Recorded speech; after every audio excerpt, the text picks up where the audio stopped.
Hey Metalheads, willkommen aus Manila zur Sendung Nummer 146 von Metal is Forever. Ja, meine lieben Freunde, wir haben immer noch den Taifun im Genick und gerade höre ich wieder, fängt wieder an. Ich konnte ja gar nicht aus dem Haus, also aus dem Hotel gehen. Gerade hört ihr den Hintergrund? Der Wahnsinn.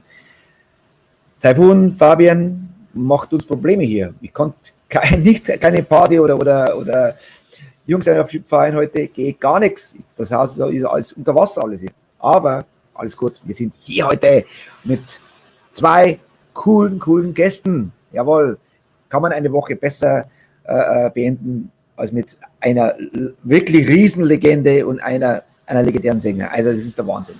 Aber bevor es losgeht, erstmal unser Metalhead of the Day. Er ist heute nicht mit dabei, weil er total im Stress ist, nämlich unser Stoffel. Here we go.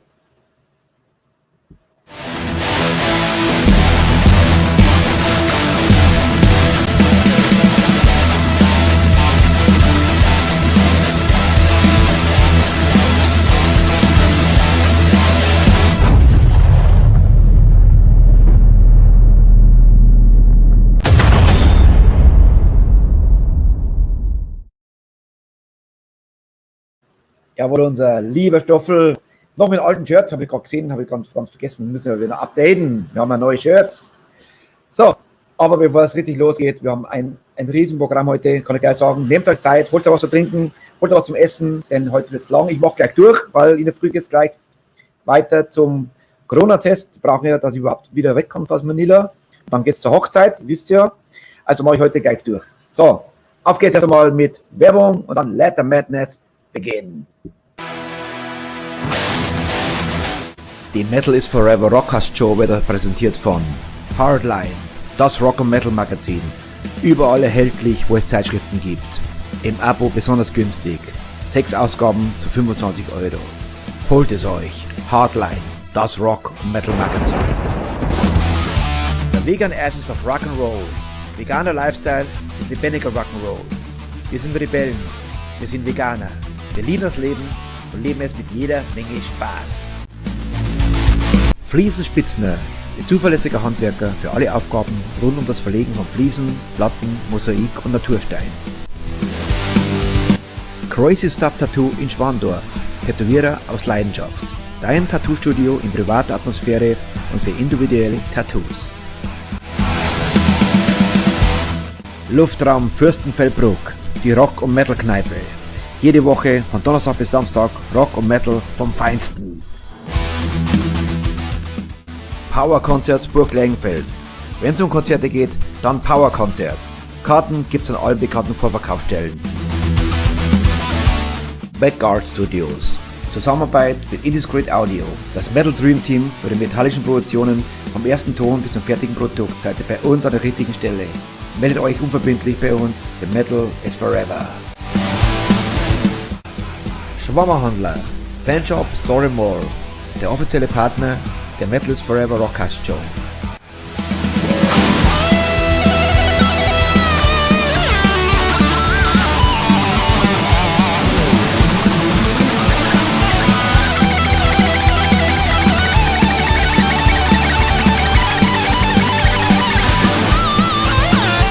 Rock of Angels Records. Von Metal Fans für Metal Fans. The home of Rock and Metal. Roar!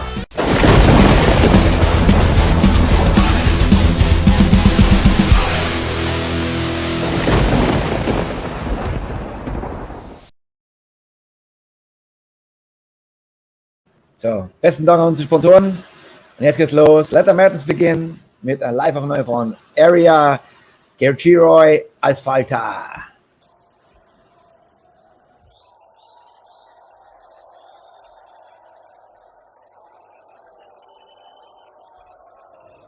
Thank you, keep it true.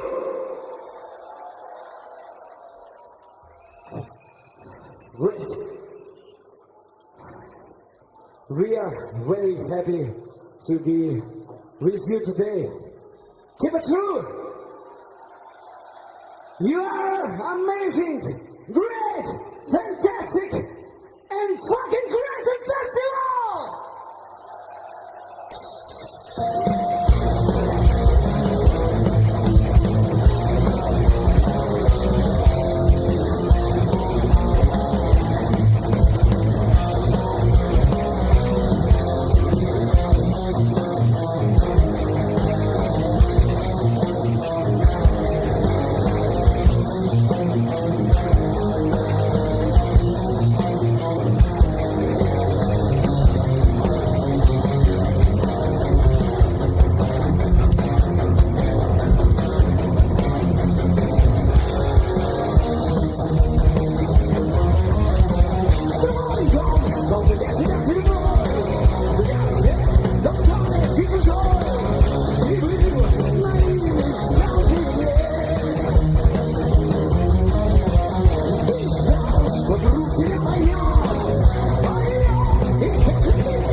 Aria, jawohl.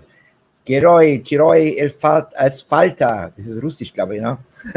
Und wer war mit dabei? Wer hat die Band live gesehen? Na, der Metal Mortal, und der ist heute auch unser Co-Pilot, neben Bobbes, aber zu später Stunde. Ihr habt es gesehen, ich habe jetzt ein bisschen was verändert noch im Laufschrift, denn er ist tatsächlich heute mit dabei, eine Legende, wer kennt sie nicht, Metal Church, und er ist da.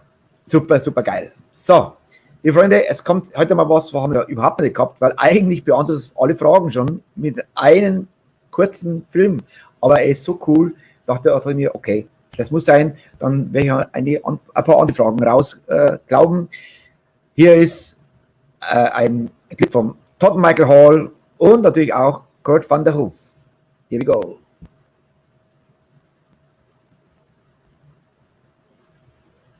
Braucht ein bisschen.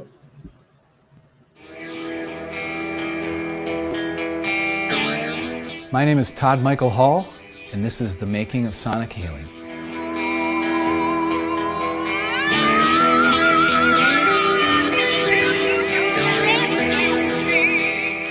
Music is a huge part of my life. It's like this passion that you have, and you just have these songs inside you that you just want to get out, and it's really what it's like for me.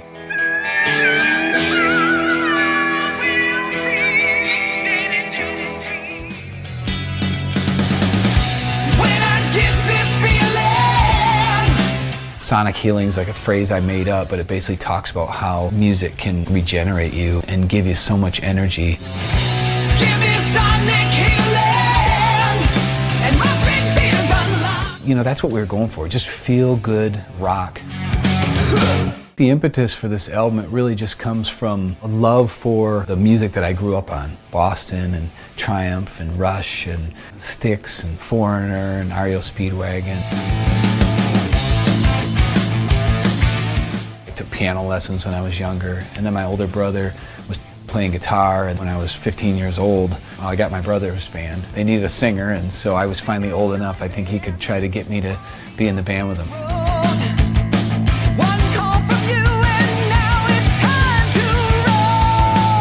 That led to me being in a band with my brother John called Harlot, and we actually recorded and released our first album independently in 1988.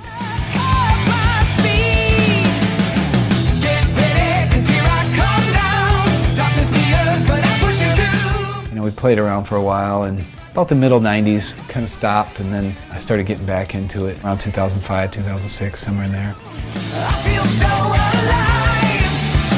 You shift my motor into overdrive. I do a lot in heavy metal, and I have this outlet for it. I sing for Riot. We get to play lots of shows all over the world, and what I found is that I've been more in the mood to kind of write my own music lately.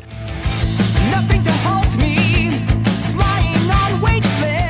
I remember talking to Joe at Rat Pack Records and saying, man, I really want to put out more of like a classic rock sounding album, you know, an old school rock, I was calling it. I got this wild hair up my butt to try out for The Voice, and I ended up getting on The Voice, and my blind audition song was Foreigner, Jukebox Hero, and it seemed to really strike a chord with people. They really liked it, and when they did, I called up Joe and I said, Joe, I'm telling you, people like this rock stuff, and that's when he hooked me up with Kurt Vanderhoof.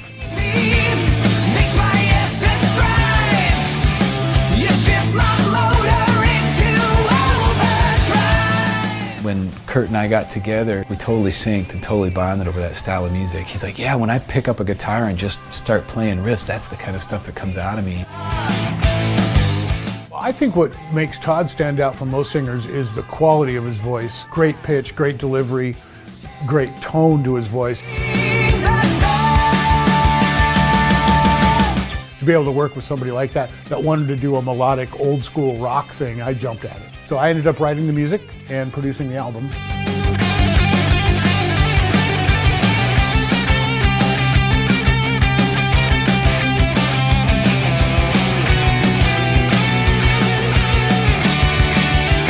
The song The Other Side was written about my brother John. He passed away back in March. He's the one that originally got me started in hard rock and heavy metal and all this stuff. We were in bands together for many years, and it's a little hard to explain, but I always looked up to him a lot, and yeah, I miss him a lot. You can rest my brother with your fears mollified. I will see you once again on the other side. I'm so proud of this album, and I wish I could, sit there with him. How hard you tried. One day we will meet again on the other side. When Kurt started sending me songs, that was right in March, about the time when all the crap was hitting the fan with this COVID thing. So I closed my business for 3 weeks, totally plowed full-time effort into writing, and I wrote lyrics to like 15 or 16 songs. Just this amazingly productive period. True release. And when I hear it, my king spirit is set free. 2020 has been a challenging year, and I had some fun things by being on The Voice, with my brother passing away and COVID and all this stuff. It's been a tough year for me, too. I'm a very positive person, and I even have to admit to people, like, I had my moments, you know. That's one thing that I love about the situation with Kurt and writing these songs. It was something that was so positive. It came out of such a dark year, and I'm hoping that it can have that type of effect on other people, too.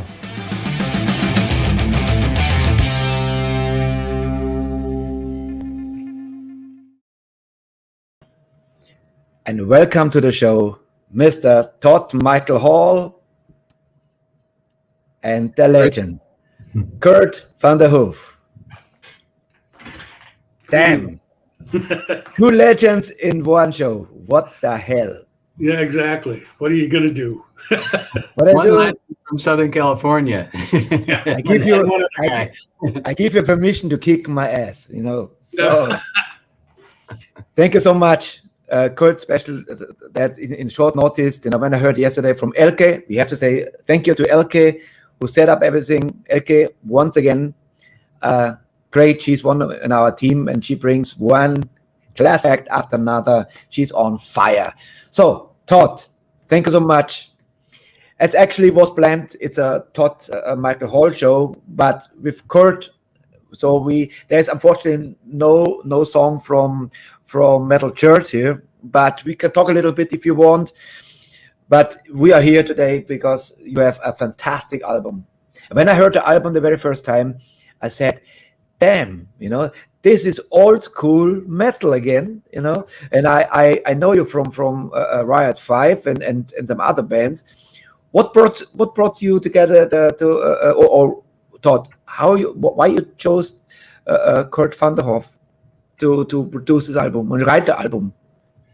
Well, the first thing I'd say, what's fun for me about this interview is I did a bunch of promo for the solo album, you know, and Kurt wasn't a part of any of it. So it'll be so nice to hear him talk instead of hearing myself talk the whole time. Oh, I have to talk? Yes. Oh, yeah. Well, I was going to say, as far as a Metal Church song, I'm sure your guitar's got to be close by, so we can always play something if we have to. You know? I haven't played a guitar in years. No. No, it's great. It's good to be here. It's good to be part of it because I'm real proud of the record as well. So, yeah, I mean, it really was. You know, the funny thing is, Kurt and I actually met in person. I mean, obviously, I've known of Kurt for many years, and my other brother Rick is a big fan of Kurt's, and he has all sorts of all sorts of Kurt stuff. And actually, when Kurt and I got together and there was some debate about what to call the album, my brother Rick came up with this joke that we should call it Hall of Flame. And that's because Kurt has had a band or whatever, had that album out called Hall of Flame, and my last name's Hall, so it kind of worked together, you know. Oh, I did. That's right. I did do that. Yeah. I didn't put that together. Yeah. So, but what's interesting is that we had met in person in, and I'm forgetting the year.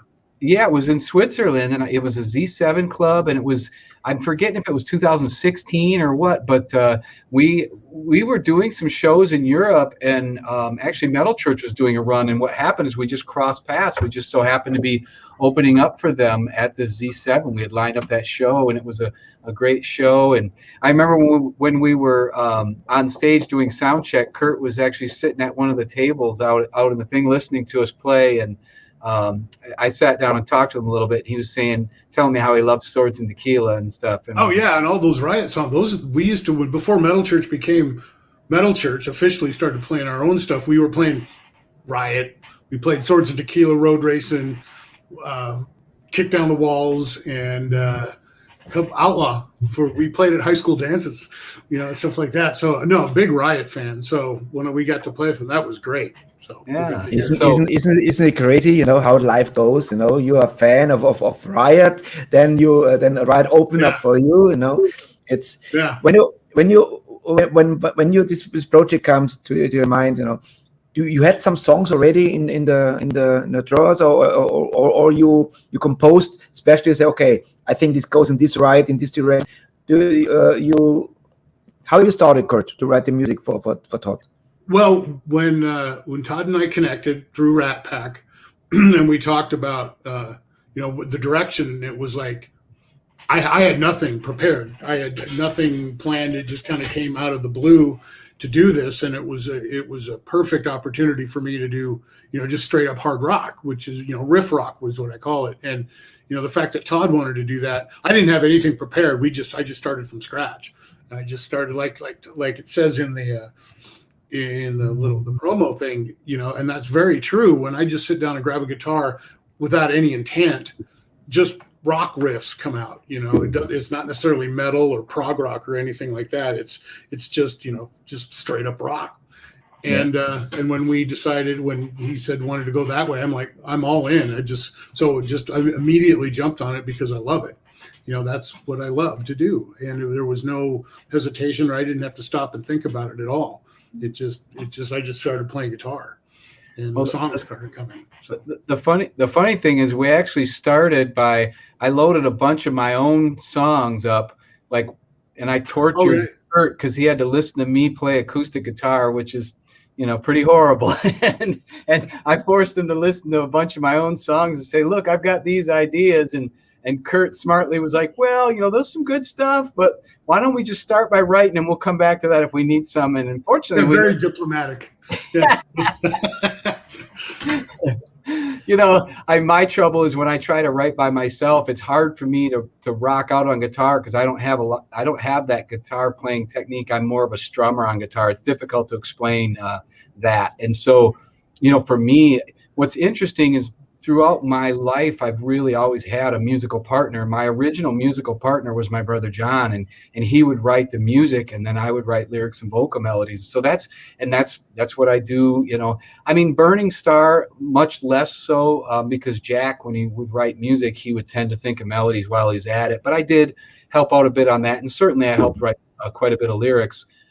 With Reverence, that was the same thing. Brian Holland, and Pete Rossi, to an extent too, they would write the music, send it to me. I'd write all the lyrics and vocal melodies. When I get in Riot, Donnie writes a lot of lyrics too. But really, if you look at the first two Riot 5 albums that I was on, I wrote, 8 of 12 songs. What about 3/4 of the songs? And so with this, when Kurt suggested that, it sounded good to me because I just figured he would. And honestly, he's very modest. This guy is absolutely. I've never experienced this in all my life, and I'm sure maybe there's other people that work this way, but I've never experienced someone that just said, hey, because he called me up one day and said, okay, I'm done with this. I'm done with that. I'm ready to start writing music. And it wasn't even a week later. It could have been a week later. I think it was more like 5 days later. He's like, hey, I just loaded some songs for you. And he loaded 5 songs. And then every day for 21 days, he loaded. So there were 18 songs written in 21 days. Absolutely unbelievable. And if you think about it, I wrote lyrics and vocal melodies for 16 of them. We actually finished 15. And okay, there's some B-sides, but man, we got some really solid tracks. So, the kill ratio on, songwriting, it wasn't like he wrote 18 and 2 were good. We had, so it was pretty amazing, for me. It was an amazing time. I was trying to, I remember it was almost like a competition because Kurt would say, I would call him up and I would say, hey, I just loaded a demo with vocals on it. Check it out. And he's like, oh yeah, well, I'm going to load another song later too. And every day for, 3-4 weeks, we were just back and forth.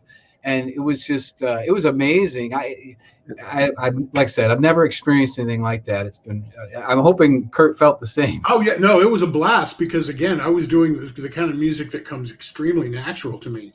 That's the kind of music, and we talked about it at the beginning of what we wanted to do. We didn't want to do metal because I do metal with Metal Church and he does metal with Riot. We didn't want to just do the same thing again. And it was, and just so the fact that it was melodic hard rock, it was inspiring and it was exciting. So I'd wake up and I just, play my go, oh, that's a cool rock riff. I don't have to go, no, that's not really heavy enough for Metal Church. Okay, throw it away. It was just like, oh, okay, great. Yeah, we can use this. Send it to him. And he was right on it. And it just kind of really happened really fast because we were both doing something that we enjoyed and believed in, and I think that had a lot to do with it too. So, Kurt, before we go to the first song, actually, Metal is Forever, a Metal Church would fit perfectly. Is there a chance I get you guys in the show? Sure, yeah, absolutely. As soon as we figure out what we're doing, yeah. You know, now that everything's opening back up again and we're all just like, okay, what shall we do? How do we get started again? What are we doing? So, yeah, well, sure. It must not be the whole band. If you have one or two guys from the old guys, you know, we're all kind of spread out all over the country. So, you know, like everybody can log in from wherever, you know, it's cool. But the church would be a highlight. We had this week at Tigers of Pantang. We had Jacopo Meile here. What a blast, you know. If you have a career, you know, like so many albums, you know. And so, anyway, Let Loose Tonight. That's the first song. What songs you wrote, or was in the middle of the production? This was about the middle. It wasn't like the first song that I put lyrics to and then it sent back to him was Running After You. And I remember exactly Kurt's reaction, because he called me or something and said, "Hey, I think we got something here." Yeah. Because the chorus on that song is kind of money, so to speak, you know. So we love it. But yeah, this one was Middle of the Road. I remember really loving this tune when I first heard it, because it just, I don't know how to describe it. Maybe Kurt can describe it better. To me, it just has this really old school kind of bluesy kind of shuffly thing, whatever going. Yeah, it was kind of, you know, again, part of, we're thinking of, you know, since we had our direction, I was kind of pulling from different elements of that, you know, like the real bluesy kind of thing, which I don't get a lot of opportunity to do, you know, the little ZZ Top, the shuffle kind of groove, those kinds of things, which you don't really do in metal, you know. I mean, I suppose you could, but just kind of working from that template. So kind of drawing from these different influences and things where it was kind of like, ooh, I have an outlet to try something like this and do it like that. So having that kind of groove, bluesy kind of thing was really fun. And that's another thing we both wanted to do on this, is keep the music positive, uplifting, and fun, rather than, you know, especially during these times. We both thought it was pretty important to keep things on the up. So I thought was important. Let's run it. Let's Loose Tonight. Here we go.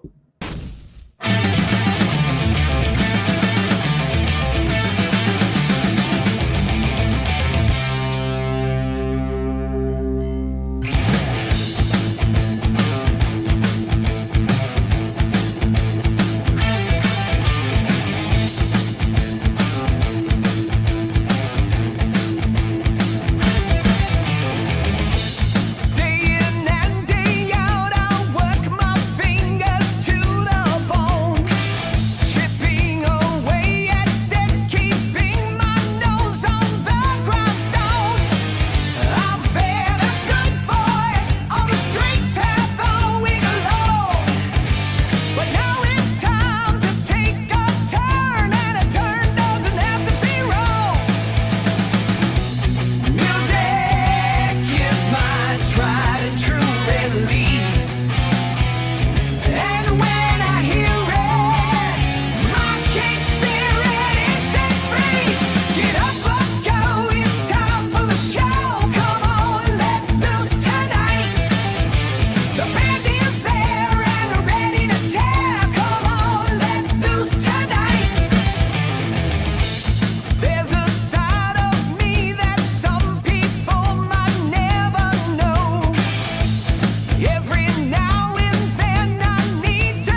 I didn't realize it had the noise at the end. Before we go a little bit way back in Todd's career, I have a question. Actually, he could ask you this question by himself, but because it's later on here. Kurt, do you have a version of For Hymns demo at home? Probably somewhere in a box with a bunch of cassettes and all this kind of stuff, and probably in a pile of master tapes, because I've been hauling all the Metal Church master tapes, the 2 inches, the 1/4 inch, everything. I've been hauling those around for years and hopefully be able to do something with them. So yeah, I probably have it somewhere.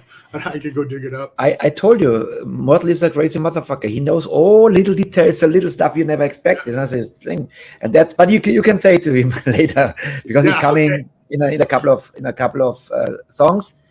All right, now we go way back. It was very funny before when we said a quick hello and we talk about careers, and Todd says, actually, do I have a career? I know Kurt has a career for us, maybe. And I said, which year was Harlot? And he says, 88 something. No, you have a career, my friend, because you're doing this also for decades now. Before you joined Harlot, what was your introduction to heavy metal, Todd? Yeah, well, for me, I was always into music. I had an older brother who was into music and took guitar lessons at a young age, and he was pretty gifted. He was kind of more what I would call an ear musician. He took guitar for a little while, but then after a year or so, he really didn't need to, because he could just hear. He could listen to songs, figure out how to play them. I've never been real good at doing that. I think Kurt is good at doing that, but that's not something I'm good at. And what was interesting is my family, even way back in the day, there were 4 kids within 4 years, and I was the youngest of that bunch. And so when we would take family trips, we had the 8-track player in the old car, and my mom had an eclectic mix of music. She would have Bread and Tom T. Hall and Deep Purple and the Rolling Stones. I mean, it was all over the place. And so I had this love for music. And then what happened is my older brother, John, who was into guitar, he was really into Ted Nugent. I remember that being one. And then from Ted Nugent, he got really big into Van Halen. And then that led us into the 80s. And my other brother, Rick, I know he introduced me to like REO Speedwagon and Styx and people like that. And then my mom actually bought the Queen album, the one, I forget, the one that's got the person holding Freddie Mercury in his hands, like it's got "We Will Rock You" on it or whatever. I can't remember what that. News of the World. Yeah, News of the World. Yes. Yeah. And we had a giant record player that was back when the record player was a giant piece of furniture in the living room with the speakers built into it, and the way it should be. Yeah. And then what was interesting is my older brother, from the time he was about 14, so I would have only been about 10, he was in bands, and my mom and dad were always so nice and accommodating, so they would let us practice in the basement. And it was pretty, John practiced in the basement. So I remember as a little kid, 10, 11, 12 years old, I would go sit down on the steps and I could look, watch through the railing and watch the band play. And they used to play Swords and Tequila and, a lot of different stuff like that. And I remember singing along with Swords and Tequila as a very young boy. And then what happened is, I was into singing and I was obviously getting influenced by heavy metal because it was just so big back in the day and everyone was into it, that when I was 15 years old, my brother had a cover tune band going. It was actually called Wrought Iron.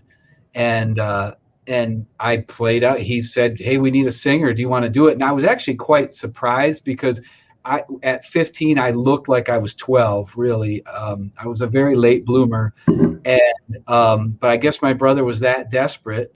And so he had me get in the band. And I remember it was a weird, eclectic thing of music. We would play like Twisted Sister and Pretty Maids, Red Hot and Heavy, but we'd also play Bryan Adams, Somebody Like You. I mean, it was just a mix. And I remember we had like the homemade clothes with the ripped shirts, and my mom would sew the fringe on, so I looked like Dee Schneider, how he had all the fringe on his shoulders and stuff. I still have a lightning bolt spandex and they still fit me, that I had back in the day, and the checkerboard pants.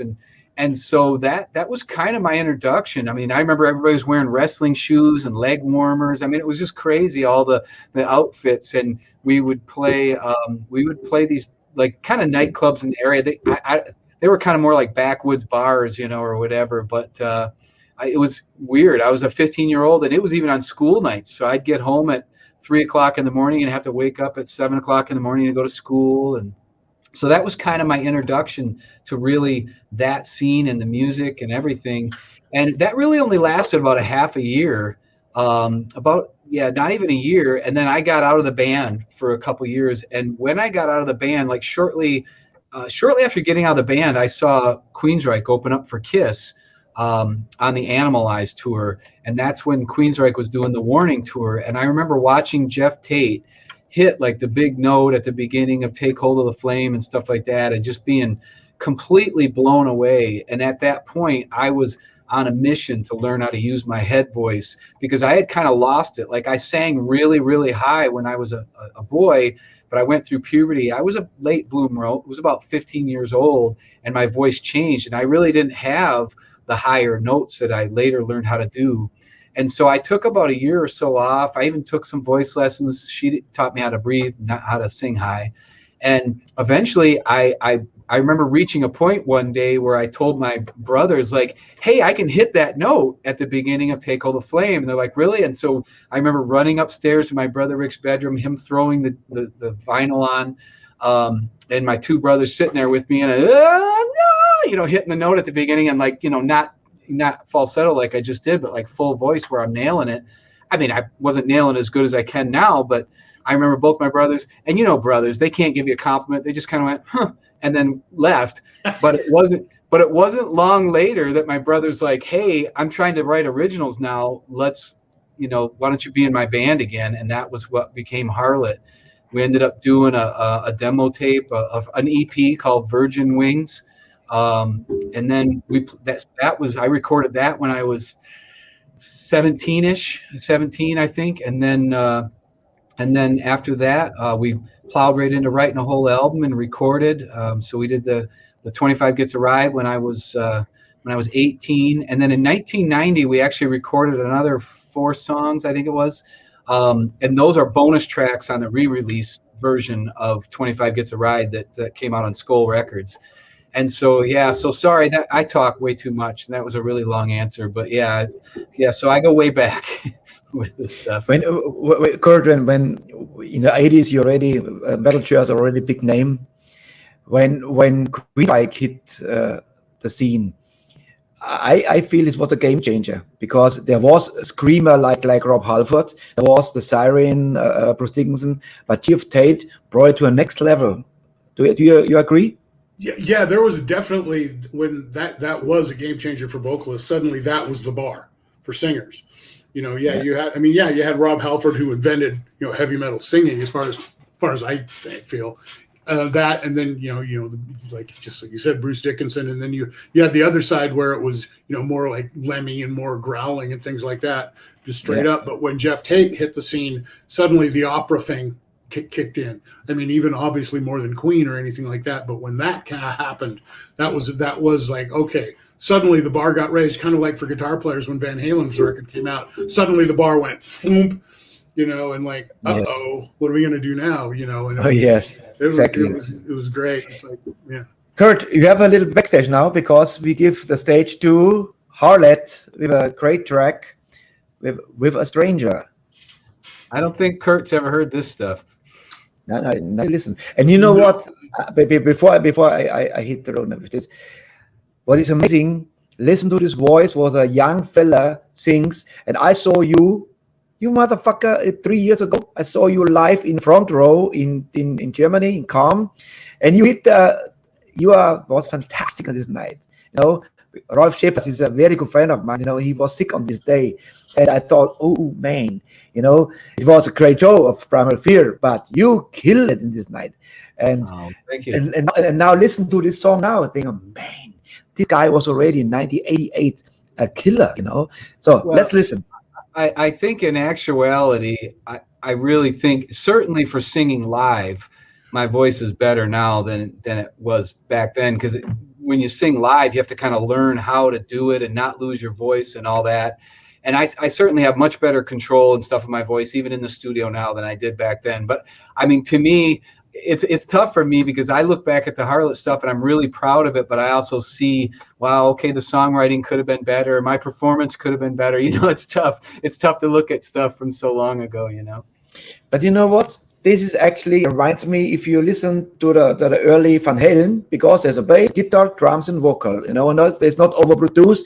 This is the real thing. That's a real deal. And the voice is excellent. Here's Harlot with A Stranger. Thank you.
That's so a trademark. Screams. Cool. I love it. You just got to start off with that high note because everybody had to do. You had to do that. Say, look, I can do that. Yeah. Awesome. You did it great, though. You know, the thing that's funny is what I think is that when you're a young musician, it's almost like you feel like you got something to prove. And I think for me, when I look at that Harlot album, that was my thing. I'm just like, I look back at it now, and because like I don't know, like I guess I did hit like a high A5 in Love Rain Down on our album, but like I don't know, I just didn't even think about it. Like to me now, the high scream, I just don't even really think about it. Actually, if you want to hear a funny story, I was recording a song for someone else. They asked me to put guest vocals on it, and I won't bother mentioning who it was, but it was a European band, and they were asking me to, and they said, "Hey, we want to scream at the beginning. We just want you to like that, a scream." And I'd given them the whole vocal line, and I told them, I said, "You know what? I don't think it needs a scream there," and I wouldn't give them one. I only want to do that if I think if it's appropriate and they need it. I think they ended up having someone else do the scream instead. But I stood for your principles.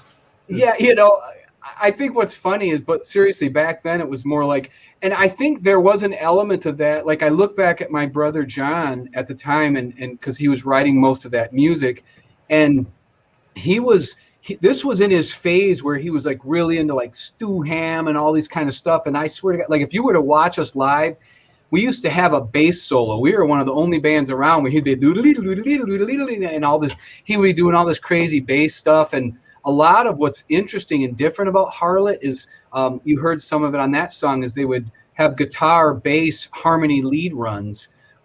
So I would say, looking back though, one of the flaws was that my brother was so into trying to just throw these different parts in that it would be weird because you'd have this groove going and then all of a sudden he'd take like a left turn and throw in something and you'd be like, what's that all about? But once again, all of a sudden we're a prog band. Wait a minute. Yeah, what happened there?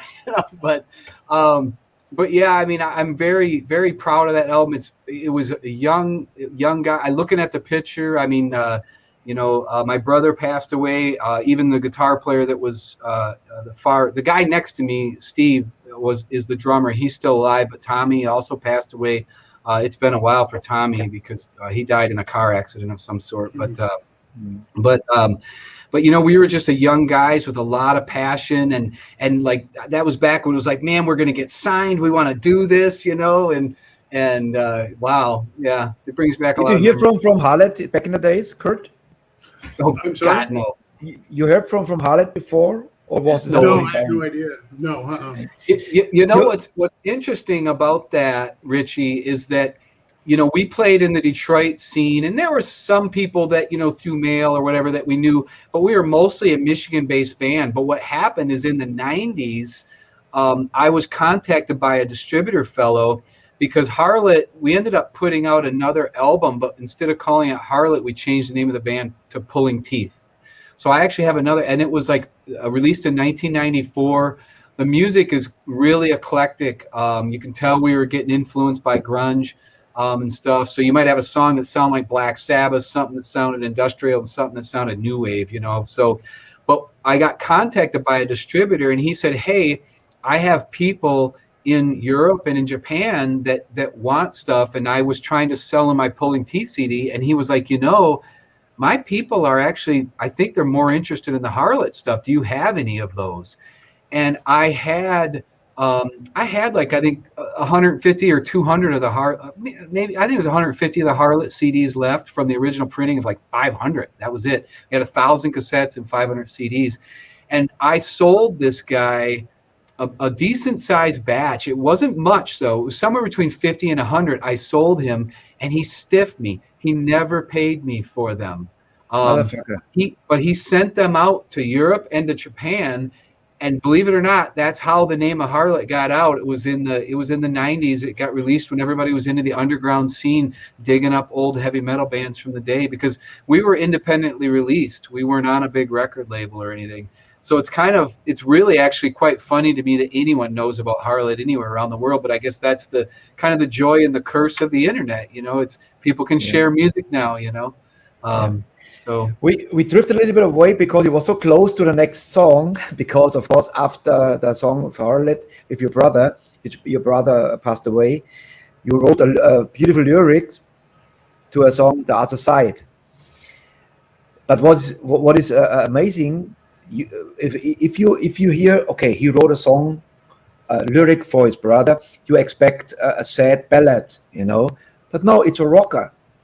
So when what I want to know, Kurt, when Todd showed you this lyric, it's a story about his brother passed away, and what was in your mind? You want to write a rocker, or are you talking about this, or was this clear? This should be a rocker because he was. If I remember correctly, I wrote the music, and then Todd put the lyrics to it, and told me after the fact what it was about. But somehow, I mean, it didn't. When I heard it and knowing the context of it, it didn't bother me in any way. It worked, at least to my ears. I mean, yeah, because like you mentioned, Richie, that it's instead of being something very sad and morose, it was very kind of uplifting. And to my mind, because his brother was a musician, into the music thing, into the rock thing, it just seemed somewhat appropriate to do a hard rock song that was, you know, that was saying, hey, you know, you would be proud of me.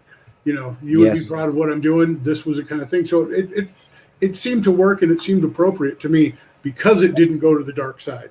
You know, I want to say it's an uplifting song, you know, for that's what it should a be. very sad subject. Connected too. It was like wanting to be more on the positive side of things, even dealing with something as sad as, you know, the loss of a loved one. You know, but the other side around, your brother lifted you up, you know.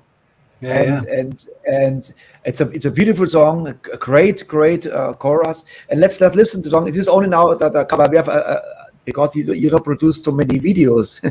This would be actually a lovely. You make a video with a slideshow with you and your brother. You know, private photos. You know, David Rees, for example, he has another live song which slideshow of baby pictures and kid pictures. You know, and it's fantastic. You know, it gives me my idea. But here's from the new album. Here's The Other Side. Kurt van der Hoef and the Todd Michael Hall.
This song could easily be on a Toto or a Journey mixed album in the 70s, late 70s.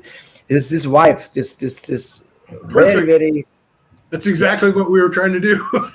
Yeah, definitely. That's the feel. The interesting thing is, really all of the songs were written such that Kurt just got inspired and wrote music, and then he shared music with me, and I listened to it, and they sang to me. I'm not really one to journal ideas. I know some people even write down titles, like, oh, I'll write this title down and that'll later. And I just don't do that. I always do it more organically. I listen to the song and I let it sing to me. And certainly whatever I'm experiencing at the moment is going to be influencing me. And my brother had just passed away 3 weeks earlier, so it was heavy on my mind. And actually the 16th song that we didn't finish, I wrote about my brother also. And I struggled with this one a little bit in the sense that I really liked the song. I loved all the melodies and everything, but I did struggle a little with the topic, just because I wondered if it was inappropriate to write a song about my brother that was positive and uplifting sounding like that, because my assumption is most people would expect it to be a little, tear. I get you. I wrote a song for my son passed away in 2015, and I thought I buried myself in work, and I recorded an album in Indonesia, and I wrote one song called "Go By My Little Boy," which was a ballad, a very sad ballad, maybe my best song, but I couldn't record the song first. This was the last song. The 12th songs was this song, because when my guitar player played the first accord, I started crying, because it was so grief-stricken, and if the song would be a uplifting song like the other side, it would be maybe easier for me. But it was a ballad, sad chords, and right now another band, and I must say. I was going to say it helped, but I can tell you that I did have to stop the recording and redo stuff while I was recording it, because my throat, I would choke up. I believe it. Now we come to a band. It's a great track, and once again I must say thanks to Elke. She wrote me a bunch of songs. She said, "I think this would be nice. This would be cool," because I have every day another band. And every day, it's challenging to find all the good tracks, because you have only one day time, to find all the stuff. And Elke helped me a lot, And she recommended the Haare song, and she recommended the next song. And let me see, what is it? Because I have, it is a song from. Kurt's getting all sorts of exposure to the Todd Hall back catalog here today. Yeah, right. Oh, yes. I'm learning all kinds. I'm taking notes here. Yeah, all kinds of stuff for the next Todd Michael Hall record. But don't worry. We have another 1, 2, 3 songs with you, Kurt. So no worry. All right. Oh, I'm not. No, this is about Todd this time, so that's great. I'm all for it. So. Well, I call it now Todd Michael Hall and Kurt van der Hoof. It's a really honor and pleasure you have you both here on the show. It's another highlight for the show. Today, show number 146 since January, and another highlight. This week, what a week! Tigers of Pantang and Kurt van der Hoof and Todd Michael. It's fantastic. So now we have a band. Thanks to LK, it's Reverence, and it's quite heavy, I must say. What you have some memories on Reverence at this time? Really what happened with Reverence is, so for me, really, there was kind of a break, because around 1996, my brother John, he had decided he wanted to go the heavier music route, and he was really into Pantera at the time. And so he wanted to have me sing like that, and I'm just not physically capable. So I said, well, I guess we need to part ways. And I started taking guitar lessons and stuff at the time. So I wasn't really performing in a band until I got into Burning Star into 2004.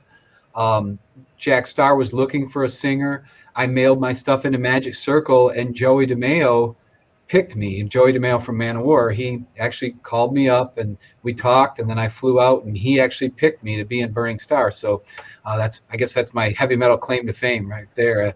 And what happened though is And I love Burning Star, and I love Jack, because I had Jack's solo album from 1984 that Rhett Forster sang on, and I really loved that.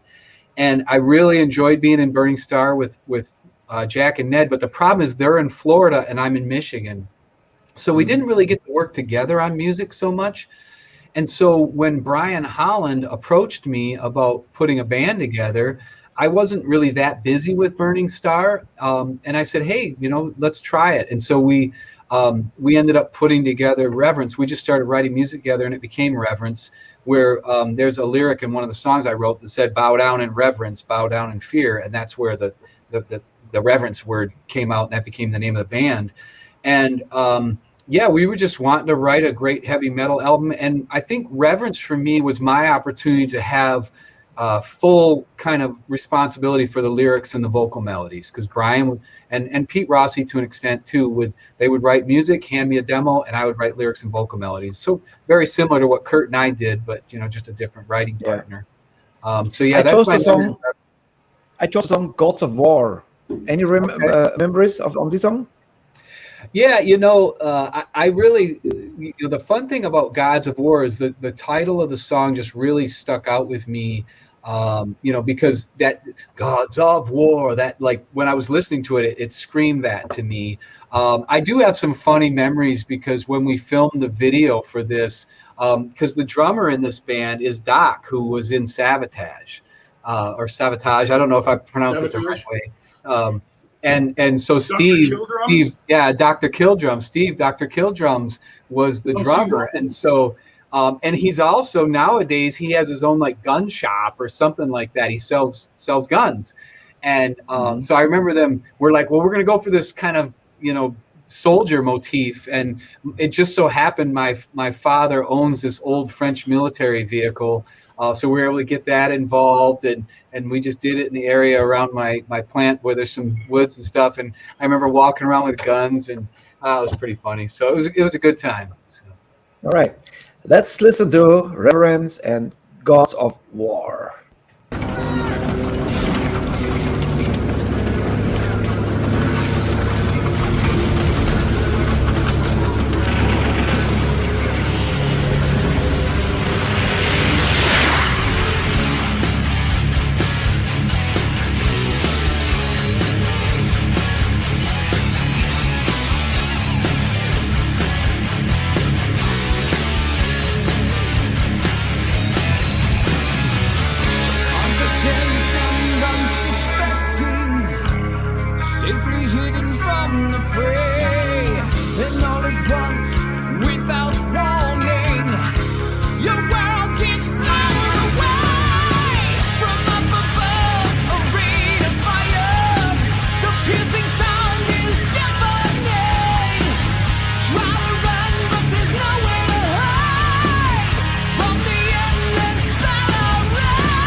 You see that, Kurt? I got some metal chops too. Dude, that was great. I was like, wow, I didn't know you did all that stuff, man. That's awesome.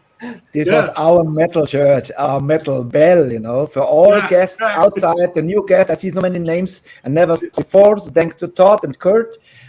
Please subscribe our channel, hit the bell, and get informed when we are on every Monday till Friday, 8 p.m. Central European Time.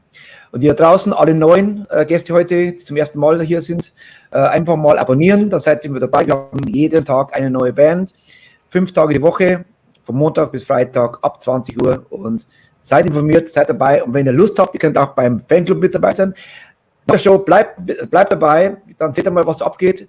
Es kann bei jedem Freitag verlosen wir geile Sachen, die wir von unseren Gästen kriegen. So, Todd, I have a question for you. Maybe you say yes, maybe no. Maybe Kurt, you say, oh yes, we do. I ask every guest to send us a little fan package, some CDs or some shirt, whatever you have, and we raffle it out on Friday night after the after show party. So only fan club get it. If you have something, would be wonderful. If you have something, or maybe the label. I certainly have some, unopened. I probably the most special thing that I have is I have. Hold 1 second. I'll see if I got it. I'll show you. Just a sec. Kurt, you're looking. Do I have something? I'm thinking. I mean, I don't have any. I mean, Todd Michael Hall stuff. I'm sure we would be happy to get some stuff from the record company. I would say this here would be the most special thing I have. I'll turn it sideways so you can see it. This is an original pressing of the Harlot 25 Gets a Ride CD from 1988, still in the original blister pack. Wow. So that when every now and then, believe it or not, I think it's funny, but because I can't imagine, but people pay as much as $100 for this album now because it's so rare. And I'm like, really? So it's not that good of an album. Is this a that thing, or is this something you give to us? The question of the day. Yeah. So but I do have. I've got a few of these left. So if you want to make that however you want it, if it's you guys or the fans or whatever, you name it, and put something, write something on for the Metal Forever winner, and I think people will be delighted, because this is the stuff people really, and our fan club is a killer. I tell you. They are every night they're on, and they're supporting. They're buying stuff. They're buying records. They're really supporters. They're buying vinyl. And this. If you find out who the winner is, I can write their name on it and sign it and mail it to them. So. Or in the email I sent you the link. There's a headquarter address. You can send some of them and only write. For the winner of the Metal Forever raffle, and then doesn't matter who is perfect. So sounds good. Back to work. Now we have 2 songs back to back. Now you mentioned it before. Was one of the first lyrics "Running After You"? Yes, that was the first song. It's not. I don't know if it's the first song Kurt wrote because he gave me like 5 at once. So. But it was the first, I gave him a quick listen, and that was the one that really, I don't know why I heard it, and I was like, oh, I think I can do something with that. That was the first one that you put vocals to, yeah. So, and I think we were both, I don't know, and there's something about, I think I need Kurt to tell me musically, because there's something about the pre-chorus that makes me feel like I have to send a check to Rush, because I think it sounds so much like Rush, the pre-chorus. Or Triumph. Yeah. Riding on an endless wave. That line right there. I know. Apparently, maybe someone can show me the song I stole it from, because I don't know, but it sure sounds like Rush to me. Yeah, it's Red Barchetta. Is it? Yeah. That stuff is all influenced, and it's all little acknowledgments. It's not like you don't really rip somebody off. It's just those are your influences, and those are little homages to these people and these the other artists that influenced us. I mean, it's not a rip off. It's just when you wrote these songs, Kurt. Did you have this bands like Triumph, Rush, Toto, Journey in your mind, or was it natural coming out? What came out, it was just like, hey, this kind of record. Hey, we could put a song like this on this kind of record. Kind of the mellow ballady-ish song that kind of builds and grows and has the big huge payoff chorus and that kind of thing. It was a different template to work from, which meant that from writing music we could draw from here and here and here, which neither Todd nor I and our other bands can really work from. So it was a different outlet. So yeah, I was like, for me, it was like, wow, we could do a song like this, a melodic semi-ballad, which was really fun. Was Overdrive the first single you released from the album, or what Let Loose Tonight? Single. Yeah, first single. Yeah. And I remember when I heard the very first time, when I said, "Oh, Todd McLeod has a new now finally we can hear something," And when I heard it, I say, "Wow, this was not expected. This was something. What the hell? This is back to the 80s. This is right back to the 80s." And I loved it the moment I heard it. Say, that is cool. And when the second single, Let Loose Tonight, I knew, okay, this album is a killer. This is something you not expect, because for me, it's immediately I have you in mind when I hear when I remember the show for Riot 5 or with the fantastic Jack Star, But this was something I never expected, and I think many fans, it's time. Go back. It's time to pick this music again. This was a fantastic time. The 80s, I love the 80s. I'm still 80, and for me, was 90s was horrible, because I never understood why. Where are the metalheads? Why is everybody now wearing sport shoes and pullovers? Because the guys in Seattle does it. So, but. Now, and I was devastated, because I was 80. I was Motley Crue, I was Judas Priest, I was Motorhead. Of course, the classic bands, they still kept going. Iron Maiden never really changed too much. Okay, maybe with Tim Ripper Owens a little bit. Tim Ripper Owens wasn't Judas Priest, sorry, with Blaze Bailey. But it was strange for me, strange century, But now it's cool. The guys like you put an album out. This could easily be an album in the 80s. And it's fantastic. New classic rock. Yeah, I definitely think so. New classic rock. Yeah, I think that it has. I think it even goes back into the 70s a bit. I know there's some 80s, there's some 70s, but it's definitely more on the rock side than it is what I would call the heavy metal side. Absolutely. And I think what it was for me, if you look at it, I had. A Defiance, a Burning Star album come out in 2009. I had a Reverence album come out in 2011. I had another Burning Star album come out. Basically, I had 3 Burning Star albums, 2 Reverence albums, and 2 Riot albums. I had 7 heavy metal albums in a row. So I was just ready for something a little different. I had to try to do something to whet that side, to that. And like I said, I think for me, what it was too is, to go on. I don't know why, but I love that song, Jukebox Hero. I've loved it ever since it was a single. And when I got that idea to go on The Voice and sing that song, it just reminded me how much I love that kind of music. And so that was really the inspiration. I was just like, look, man, I want to dig back a little further, because I love the 80s stuff. Because honestly, if you ask my most influential singer, it would really be like Jeff Tate from Queensryche or Eric Adams from Manowar. So those guys are pretty firmly in the heavy metal side. But at the same time, I absolutely love Steve Perry and Brad Delp and all Lou those Gramm.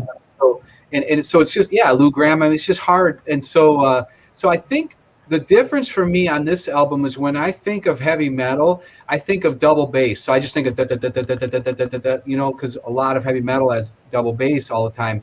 And with this song, what I say is the Sonic Healing album, there's just the drums have more space and allow for more groove and things in them. And that's to me what makes it lean a little more classic rock, I guess. Yeah. Let's listen to Right After You from the Sonic Healing album. Fantastic album. Here's Todd Michael Hall, and who composed it and recorded it, Mr. Kurt van der Hoef.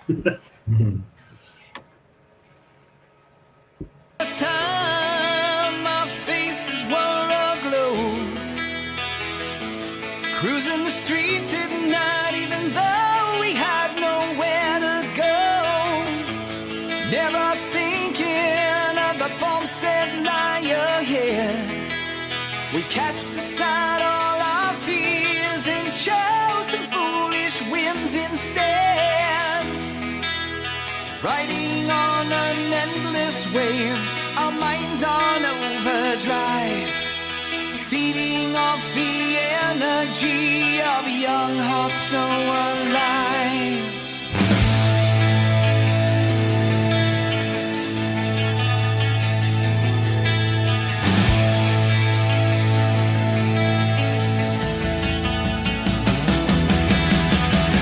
We never needed an excuse to share some time. The colors we looked through made all our world appear sublime. Though the years have passed and not always been kind, you're still the biggest part of me. Our lives are forever entwined. Riding on an endless wave, our minds on overdrive. Feeding off the energy of young hearts so alive. We will find a way to hold it all together and move on to better days. Love will see us through. Every time life tears us down, we'll simply start anew. Oh, it's true. No matter what you do, I'll be running after you.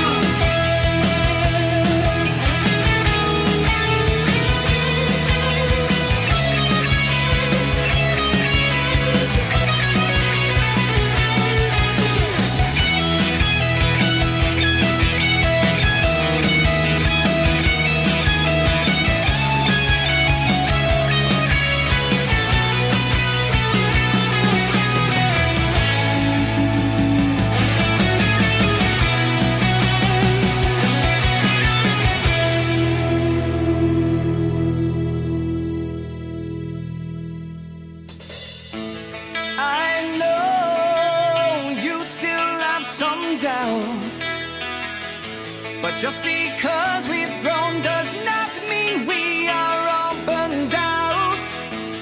Numbers are only to mark time. You are only as old as you decide in your mind. Riding on an endless wave, our minds on overdrive. Feeding off the energy of young hearts so alive. We will find a way to hold it all together and move on to better days. Love will see us through.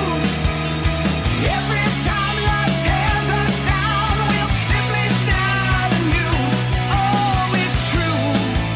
No matter what you do, I'll be running after you. I'll be running after you. Love will always see us through. I will be running after you. We can always start anew. Oh, it's true. No matter what you do, I'll be running after you.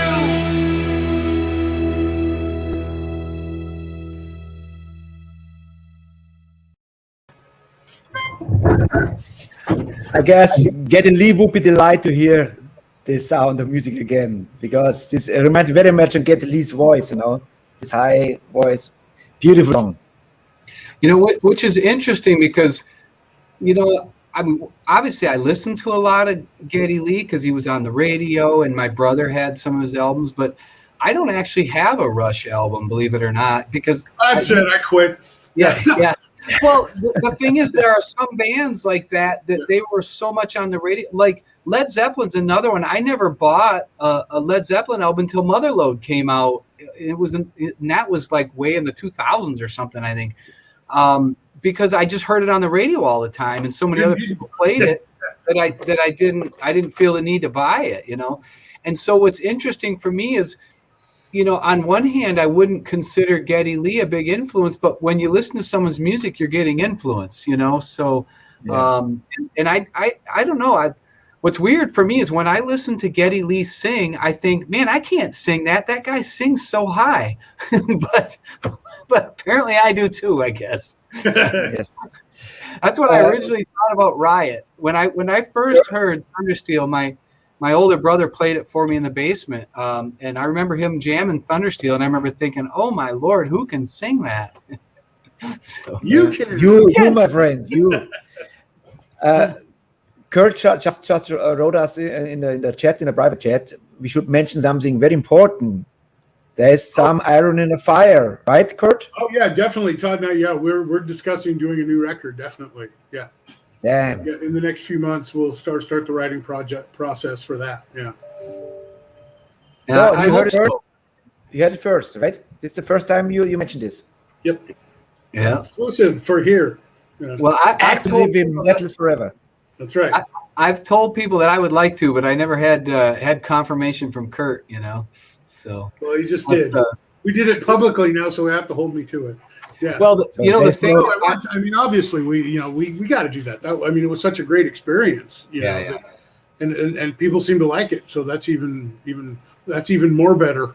So yeah, that's great. And I'd love to do it again and see where else we can go and try some different stuff. It was great. Yeah. It's a great experience. I tell you what, this is a match made in heaven. This is exactly what you need, Todd, because it's far away from Riot 5, so it's not a copy of Riot 5. It's away from Jack Starr.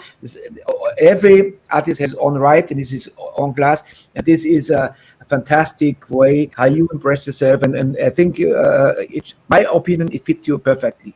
It's not cheesy, it's groovy, and it's not only one style. Some albums it goes from first to the last songs like a thunder, you know, but this has so many different styles in it, you know, and it shows what is in Kurt, you know, as a composer, you know, it's and I think it's a perfect tool for you guys. My humble opinion.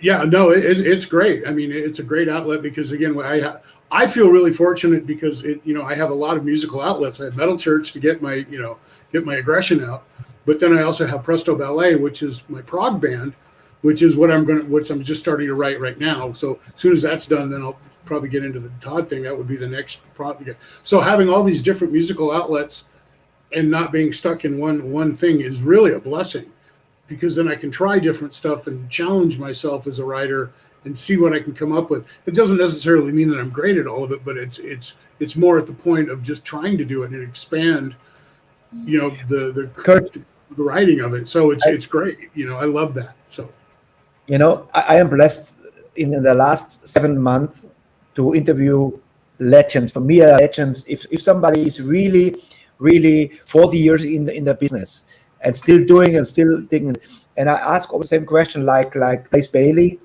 like David Rees, like Herman Frank, or Jeff Thorpe, you know, and latest was James Rivera. Like this, all my fantastic. And I asked them always, what keeps you going, you know? And I know you since the 80s, you know, when I was a metal in the 80s, and I bought the very first Church album, and I loved it, you know. What keeps you going that you still in 2021 writing albums after albums and is it? I think as I get older, it becomes more important to do it because time is not as elastic as it was when you were 20. I think it's more also the fact that the industry has changed to where you can do it more.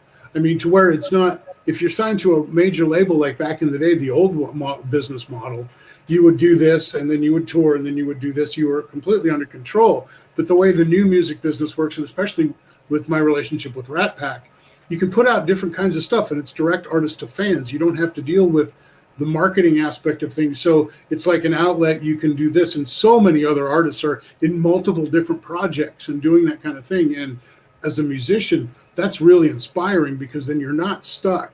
But I think if there's anything that keeps me going, is because I have to. And I think most musicians, would agree that it never enters your mind whether you're going to stop.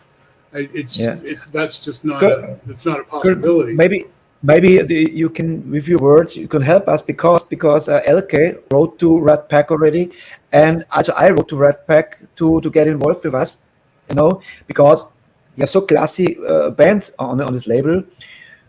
Could you have a word for us and say, hey, get in touch with Richie, because you have so many great bands, and the important thing is this: Rat Pack is not connected to Orchard, because every Orchard music we can play, because we are not whitelisted for them, but we are whitelisted for many labels already, and we are partners with Massacre, with Nuclear Blast, with Rock of Angels, El Puerto, Mighty Music, and of course Rat Pack would be a perfect match, because we have so many great bands.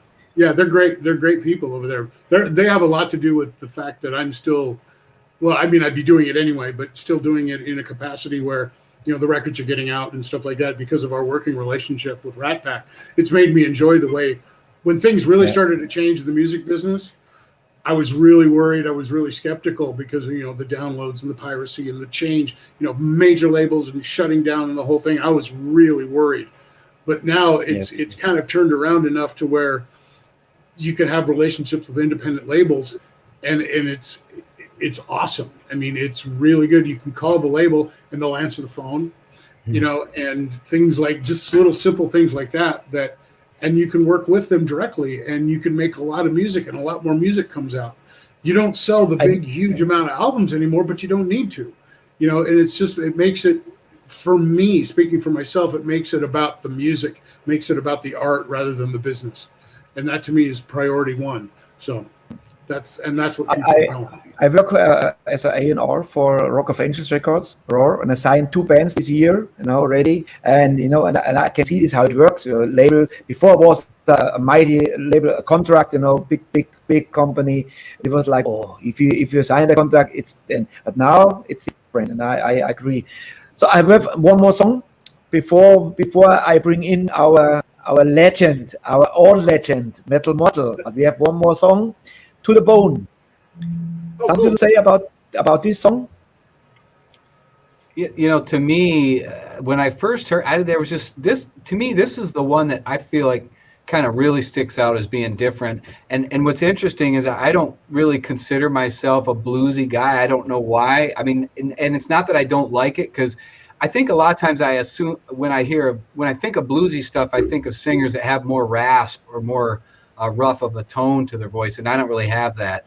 So this is me doing my best bluesy guy thing, because it was just such a great riff that Kurt came up with. That was the amazing part too, is when Kurt would send me over songs, it just didn't take long. Like literally, it would be a day or two, and I would turn it around back to them, because they just sang to me so fast.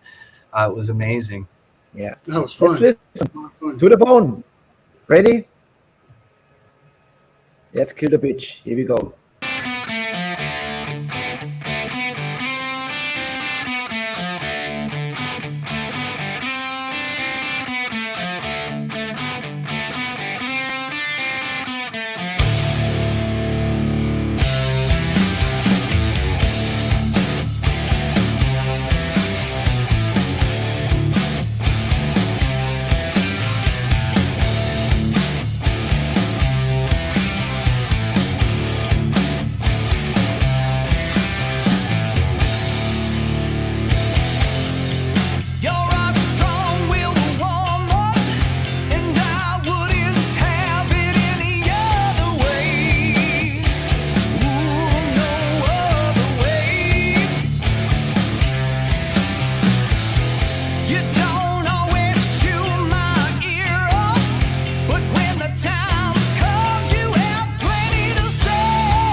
For some reason, when I hear that song, I think of Jackal. I don't know why. Does it sound anything like a Jackal song? Yeah. There's a couple that riff could be like, yeah. I love that first Jackal record. That sounds great. That record, I enjoyed that. Yeah. Guys, you know what I need? I always forget it, and every artist, I won't do it every time I forget it. I need you for one a quick second. Say, hey, this is Kurt Funnel from Metal Church. Support Metal is Forever. Can you do this for me? And then I will use it because I have Mickey D from Scorpions already, and I would love to change it sometimes, and I would give you now a solo. Can you do it? Hi, this is Kurt Vander from Metal Church, and you're listening to Metal is Forever. Perfect. So, you see, the master did it. Now, Mr. Now the pupil. No.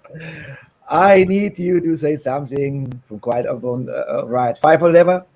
It's your show. Hello, this is Todd Michael Hall from Riot 5, and you are listening to Metal is Forever.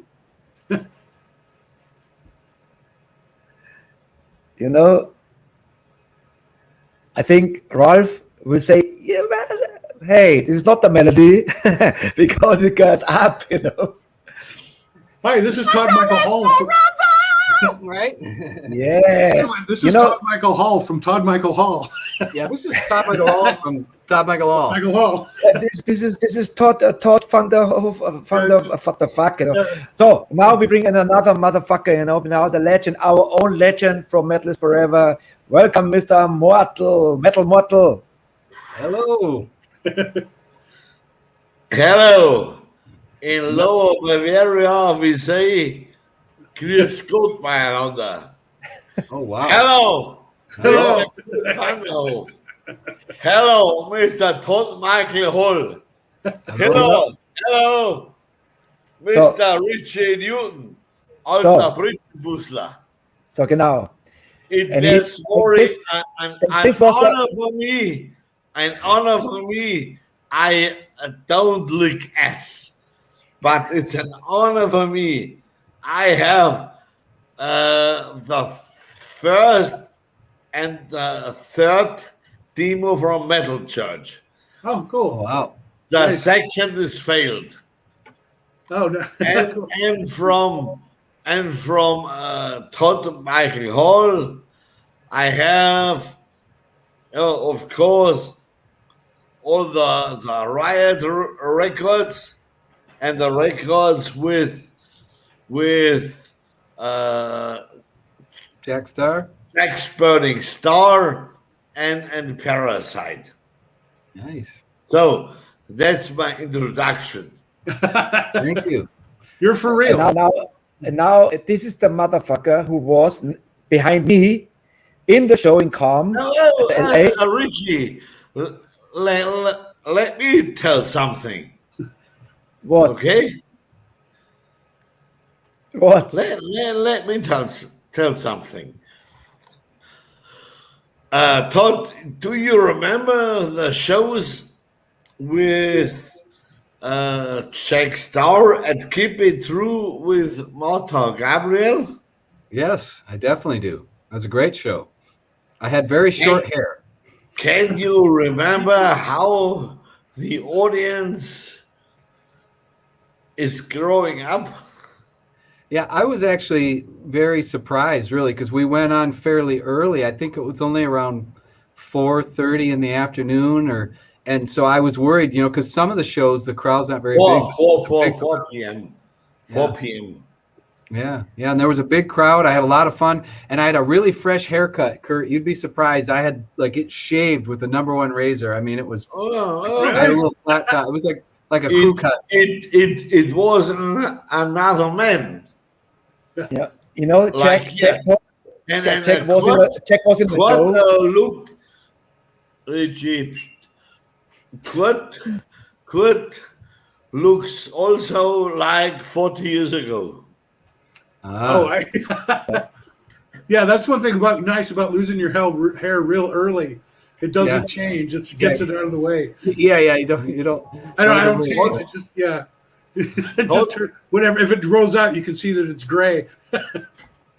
We bring in another haircut. I'm also another cheap. Bottle. Wait a moment. You're overexcited. We have more songs to come. Don't worry. But we have to bring our next guest, our Bobbes. Good evening. Hello, Kurt. Hello, Todd. Servus, Metal Bobbes. Metal is forever. Yeah. Woo. Yeah. Great to be And here. now it's time for some music. And here is Riot 5, of course. And now Johnny's back. Absolutely, from live at the Metal Assault Festival. But this was the best sound video I found. And yes, kills, and I love it. Here's Riot 5. One of my first.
slide again.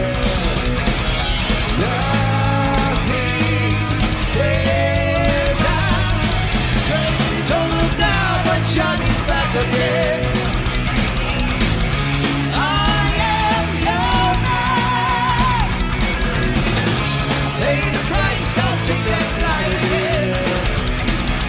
Nothing stays out.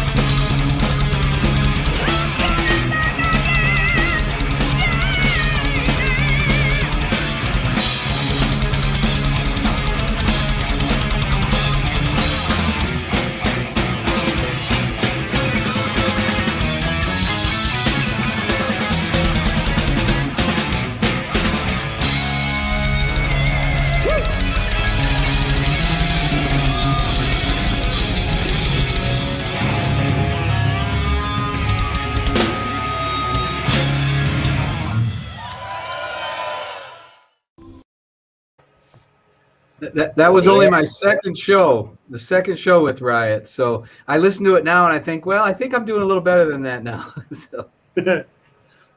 That's great. That was really good. Todd, where do you don't know? Where was it?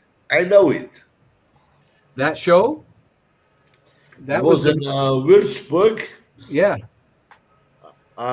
Keep It Metal Assault Festival. Yeah, definitely. I remember the same people that do the Keep It True Festival, I think, or at least some of them. Yes, always the same people, the same normal people. Yeah, that was that. Do you know what I mean? Yeah, definitely. Normal people. Well, what was interesting is when we played that show, we had 4 shows over in Europe, and those are the first 4 where we came out. And we weren't sure if people were going to accept, the new version of the band. And I remember, if I remember correctly, we had played in Italy like the night before. I think that was our first show. And then we played the Metal Assault Festival. That was the second show.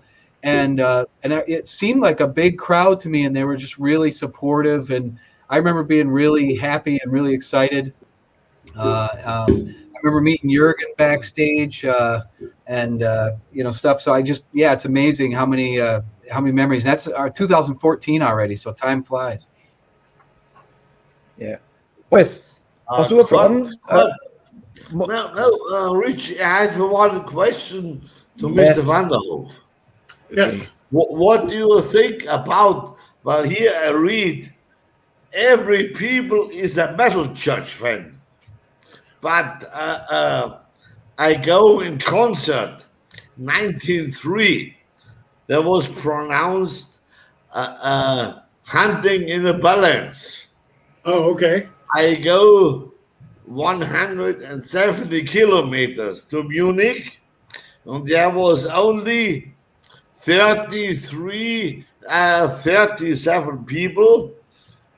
And nowadays, all were Metal Church fans and Riot fans and all the old school bands. But 30 years ago, everywhere were Metallica fan, Life of Agony, and Typo Negative. Mr. Vanderhoof, do you know? Do you understand what I mean? Not really. I'm sorry. I don't know what you mean. I was talking about that particular tour. I wasn't on that tour. I was not in the band at that time during the Hanging in the Balance. Is that in the 90s? That was in the 90s. Yeah, I was 93. Yeah. No, that wasn't me. Well, that was the last Metal Church tour until we reformed later. Did the second to the next farewell tour, reunion tour. But no, in the early 90s, I wasn't in the band at that time. So I don't remember that. Where was the guitar player? 93 by Metal Church. It was Craig and John Marshall, I believe. Craig Craig Wells. Craig Wells, and John Marshall, who replaced me in the band. Yeah, I think. I'm not sure. I guess we can't blame you for anything that went wrong with that show. No, that's right. Not my fault. Not my circus. Not my monkeys. Yeah. We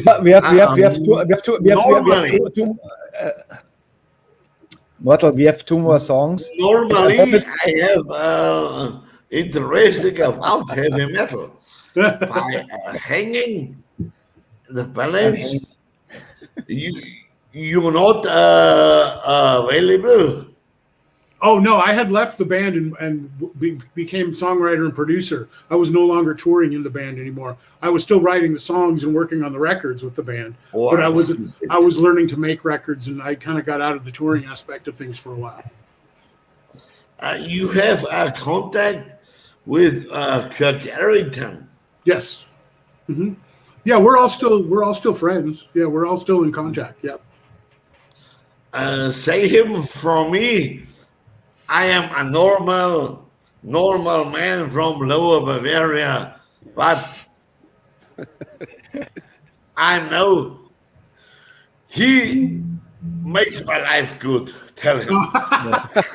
He'll be very thrilled to hear that. I'll let him know. This is a man of Bavarian Gemütlichkeit. Let's play some music. Been mentioning his name so many times today, and Jack Starr, of course, must be in the show. And I love especially this song. And Jack told us a story when you came with the short haircut at the airport. As he said, "What's happened to you?" Thank you, Todd. You helped me save my life. Really, don't laugh. Thank you. Really. Thank you. That's nice. Here we go. Jack Starr, Burning Star, and Hero. Perfect.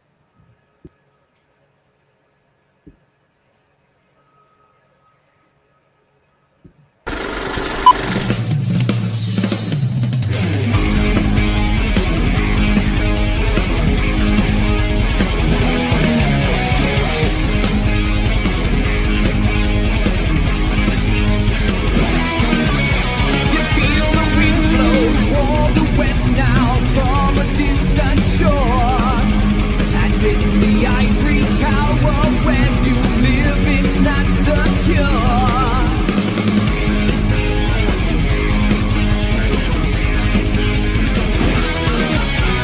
Once upon a time, your fate was all you had to fear. But if the axe comes down, the fallout far beyond your years.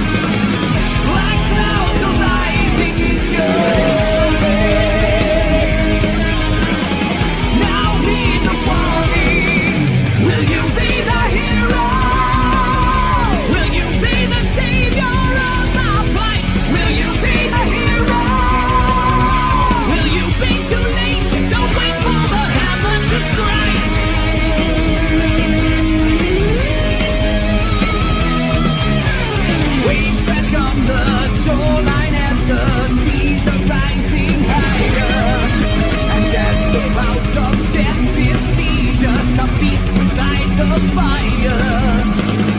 Black clouds are rising in your way.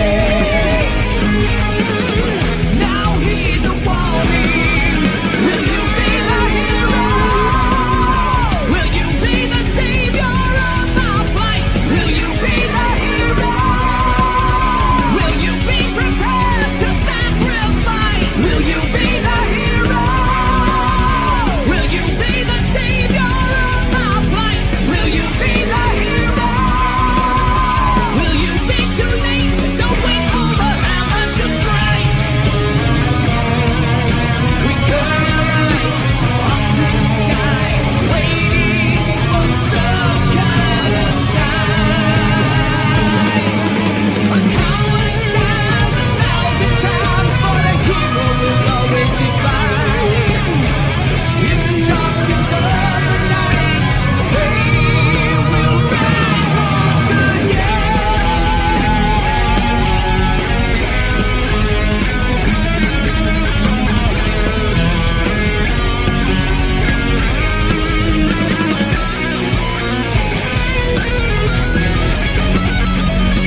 used to turn our backs on the challenges we face.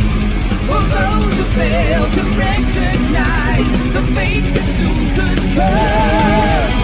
Open up your blinded eyes, for the battle has begun. Black clouds are rising in your way. Now heed the warning. Will you be the hero? Will you be the savior of the fight? Will you be the hero? Will you be prepared to sacrifice? Will you be the hero? Will you be the savior of the fight? Will you be the hero? Will you be too late to wait for the hammer? Wait for the hammer. Wait for the hammer to strike.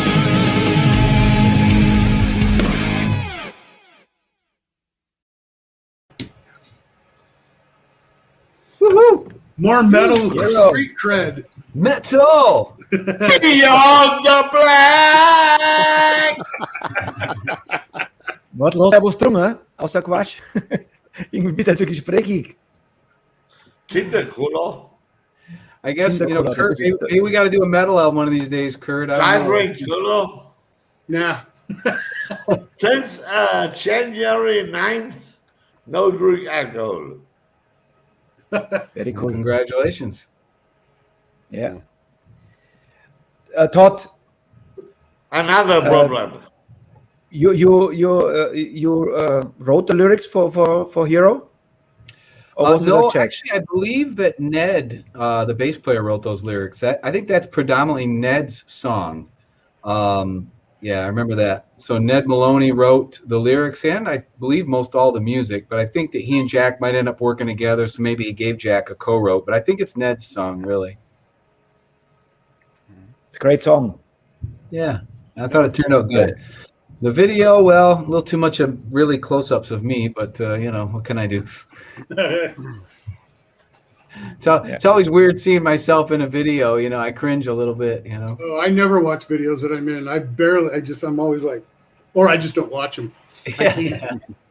Bobbits, do you have some question? Because we have one more song left. What can I say? I'm a great Metal Church fan from the 80s. Thank you, Kurt, for this great music. Thank you very much. But yes, it's great that you are here, and Todd, thank you. I have no questions We today. wouldn't be here without you guys. So He probably doesn't have a question because he's scared how long my answer will be, you know. Hellfire Frankie said the German co-moderators looks all like Rob Halford. What do you mean? Yeah. Model. I have a question to Bobbes. Okay, also. Machen wir jetzt mal so morgen. Ich rühre die Weißelfarbe an und du weißelst. Oder machen wir es umgekehrt? Ja, oder wir trinken Tequila vielleicht. Ja, auch nicht schlecht. Gentlemen, before we drift off. Bobbes, das versteht jetzt wieder keiner. Nee. Kurt, Todd, thank you so much for joining us. It was a pleasure. It was an honor. Ride of the Warrior, Mr. Hall, and Mr. Kurt Vanderhoff Battalions. My favorite songs. Italians. The last songs, because Very honor for me to see the legends from Metal Church and Riot. Thank you very much. in one picture. Thank you for having me on the show, Richie. Let's do some screenshot, please, so we can use it later on. Give us an attitude, guys. Yeah. Yes. Okay. Perfect. The last song, of course, from the new album. Here is Overdrive. Thank you so much. God bless you. Don't forget the fan package. Thank you. Thank you very much, guys. Nice to meet you. Thanks very much. And please have some words with Red Pack Records. We love to work with them together because you have so many class class acts on this label. We would love to work with them better. Thank you so much. Overdrive. Good night, you guys. Take care. God bless. Take care. Bye.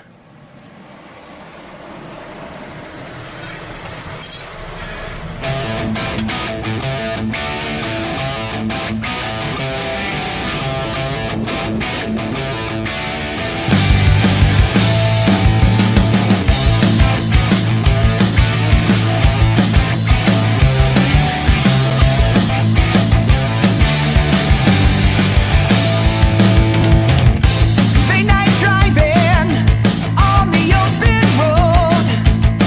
One call from you and now it's time to roll. Only green lights as far as I can see. No speed limits will ever cut my speed. Get ready, 'cause here I come now. Darkness be yours, but I'm pushing through. You're the fuel that feeds my desire. Nothing will keep me from you. When I'm with you, I feel so alive. You shift my motor into overdrive. Engine humming, never touch the brakes. I will reach you no matter what it takes. Nothing to halt me, flying on weightless. Stop signs along the way were not meant for us. Get ready, 'cause here I come now. Darkness be yours, but I'm pushing through. You're the fuel that feeds my desire. Nothing will keep me from you. When I'm with you, I feel so alive. You shift my motor into overdrive. The fuel you feed me makes my essence thrive. You shift my motor into overdrive. Sailing faster, I won't be outdone. Red light rider, chasing the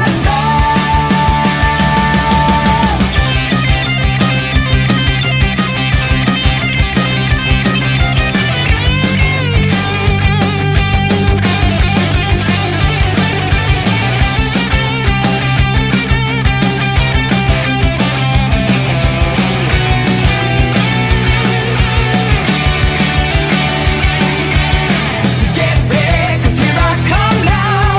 Darkness be yours, but I'm pushing through. You're the fuel that feeds my desire. Nothing will keep me from you.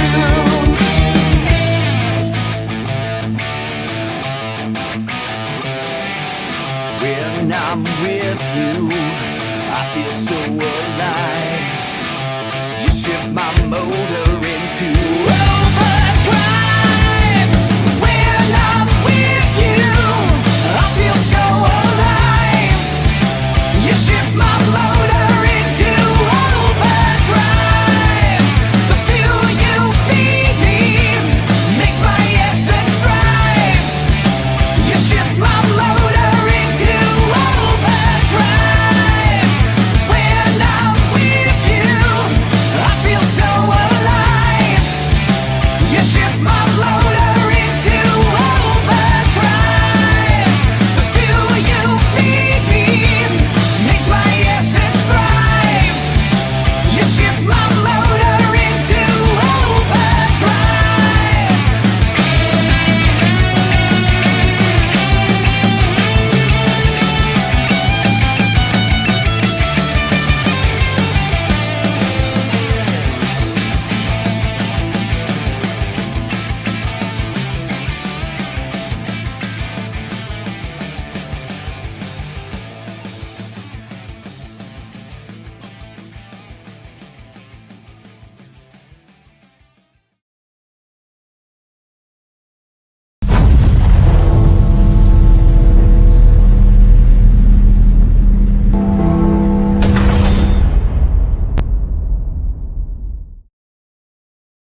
Willkommen zur Aftershow-Party. Model ist schon wieder müde. Oh Gott. Model, alles gut? Aufgerüstet. So, bin ich jetzt live? Nein. Bist am Mond, Mottel. Oh, das ist gut.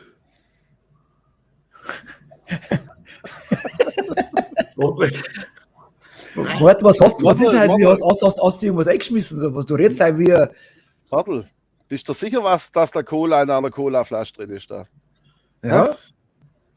Muss ich mal fragen. Ich darf nicht ausreden. Eingeschlafen habe. Okay. Das kennen wir irgendwie. Das kommt mir irgendwie bekannt vor. Aber jetzt bin ich gerade. Jetzt Das ist gerade hinter der Musik immer. Da, könnte heute wieder jetzt lustig werden. Jetzt gibt wieder der Hurstensaft. Nein, das war Husten. Kindercola. Ja, Kindercola, genau. 6,5% sehe ich gerade. Da schau her. Ja. Da steht oben 1,0, also der wird immer auch davon. Sag ich doch. Ehrlich jetzt, aber nicht Scheiß, irgendwas stimmt da nicht. Da ist irgendwas faul. Also bin ich wirklich gerade eingeschlafen. Das ist ja. Also, aber hast du Angst haben, wir haben den Joke haben wir schon mal gehabt. Was willst du jetzt wissen?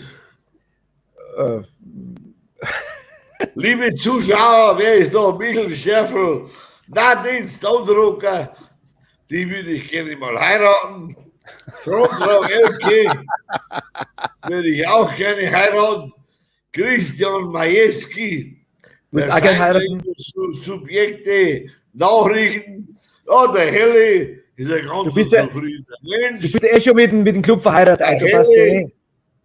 Der Helle, oh ja, der Heavy Metal allgemein auf Rollern.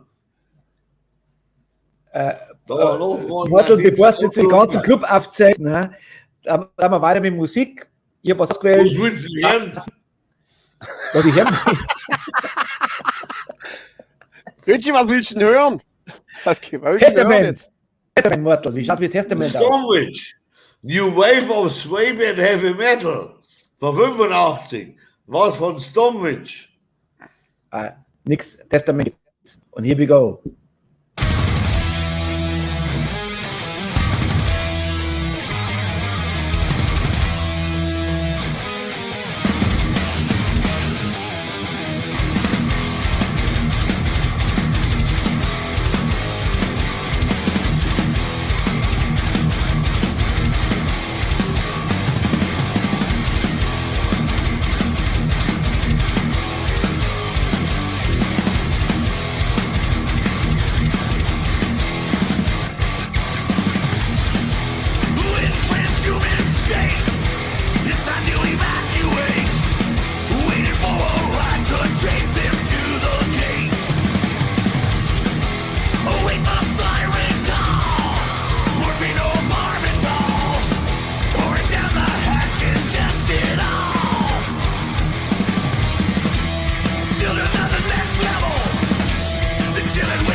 Jo! Children of the Next Level. Der hat abgedankt. Der Okay. Mörtel. Alles klar. Okay, super. Was macht Das man? sind wir- Macht man mir eine Verlosung oder macht man erst einmal eine neue Band? Was ist das lieber? Wie du willst. Ich halte mich danach dich. Können wir machen, Ja. so wie wir. Ich wollte noch kurz was sagen zu den. Wir haben jetzt ja heute ein T-Shirt veröffentlicht fürs Fanclub-Treffen. Also wie gesagt, da waren jetzt auch einige dabei, die wollen mehr, 2 T-Shirts. Also wie gesagt, wir bestellen natürlich, wir müssen jetzt erstmal abwarten, ob das überhaupt alles stattfindet. Wie gesagt, nochmal Klammer, großes C.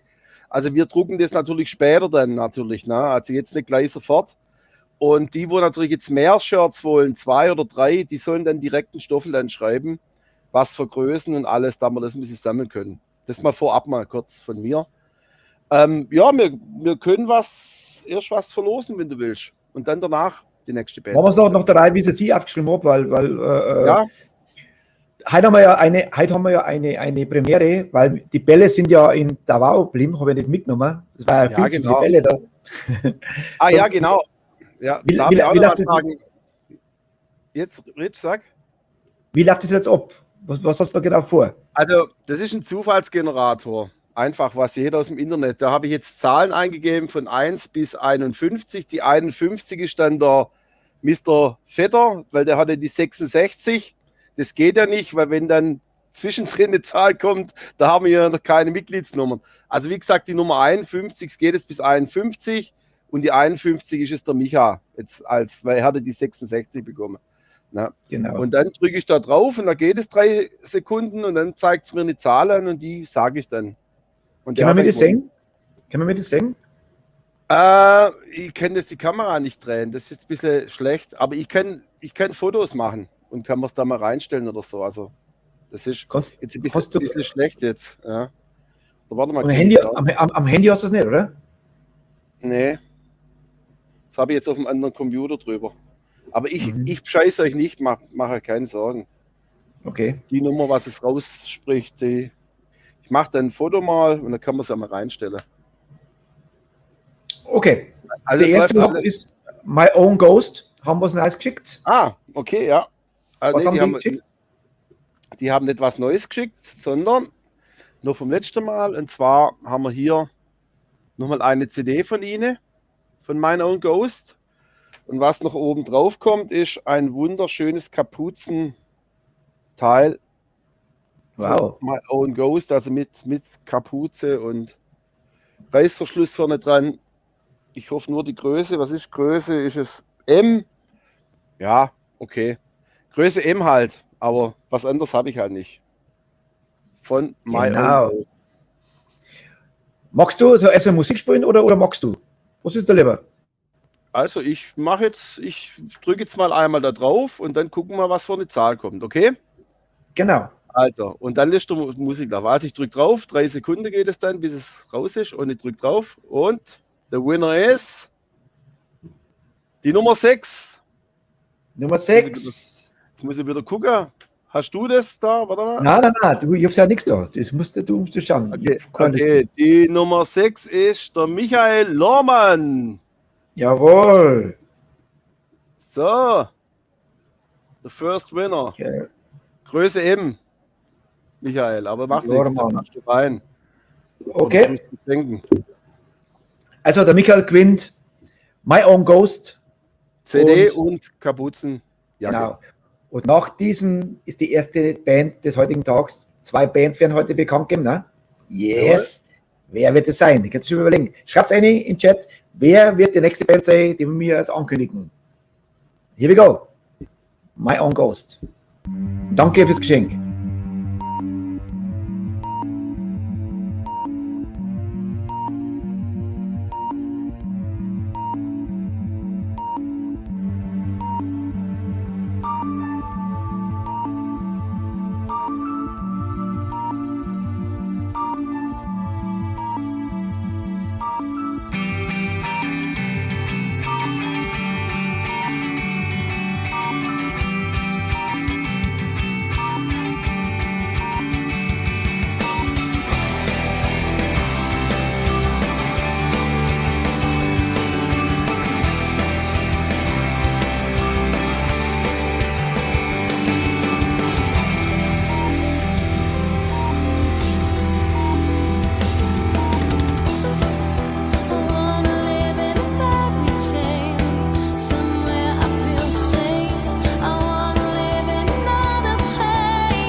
hold my crystal ball.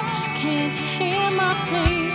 Crystal ball, oh crystal ball, I'm begging you, don't make me take my eyes wide open.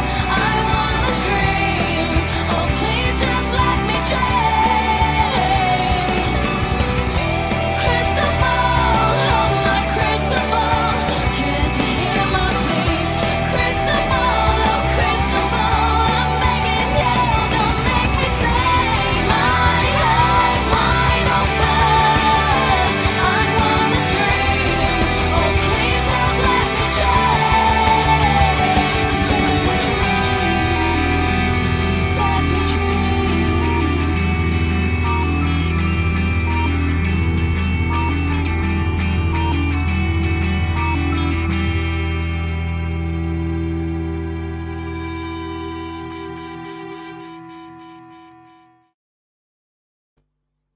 My Own Ghost, Crystal Ball. Yes.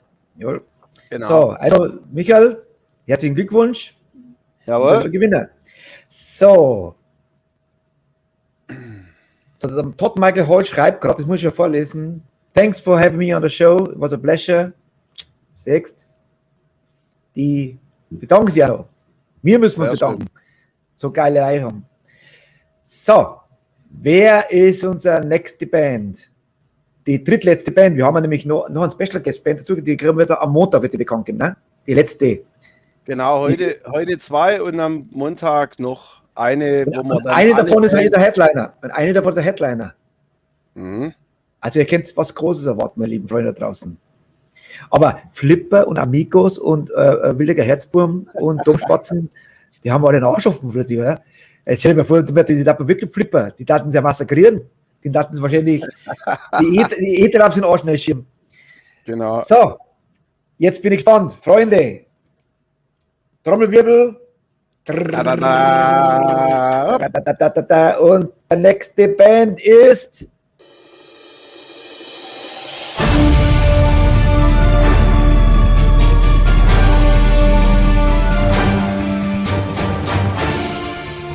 Hier ist Mickey Six von Burrow. Wir spielen am Metal is Forever Festival. Yeah! 2 Tage, 17 Bands am 9. und 10. September in Obertraum. Und da werden wir euch so richtig den Arsch versuchen. Bitte!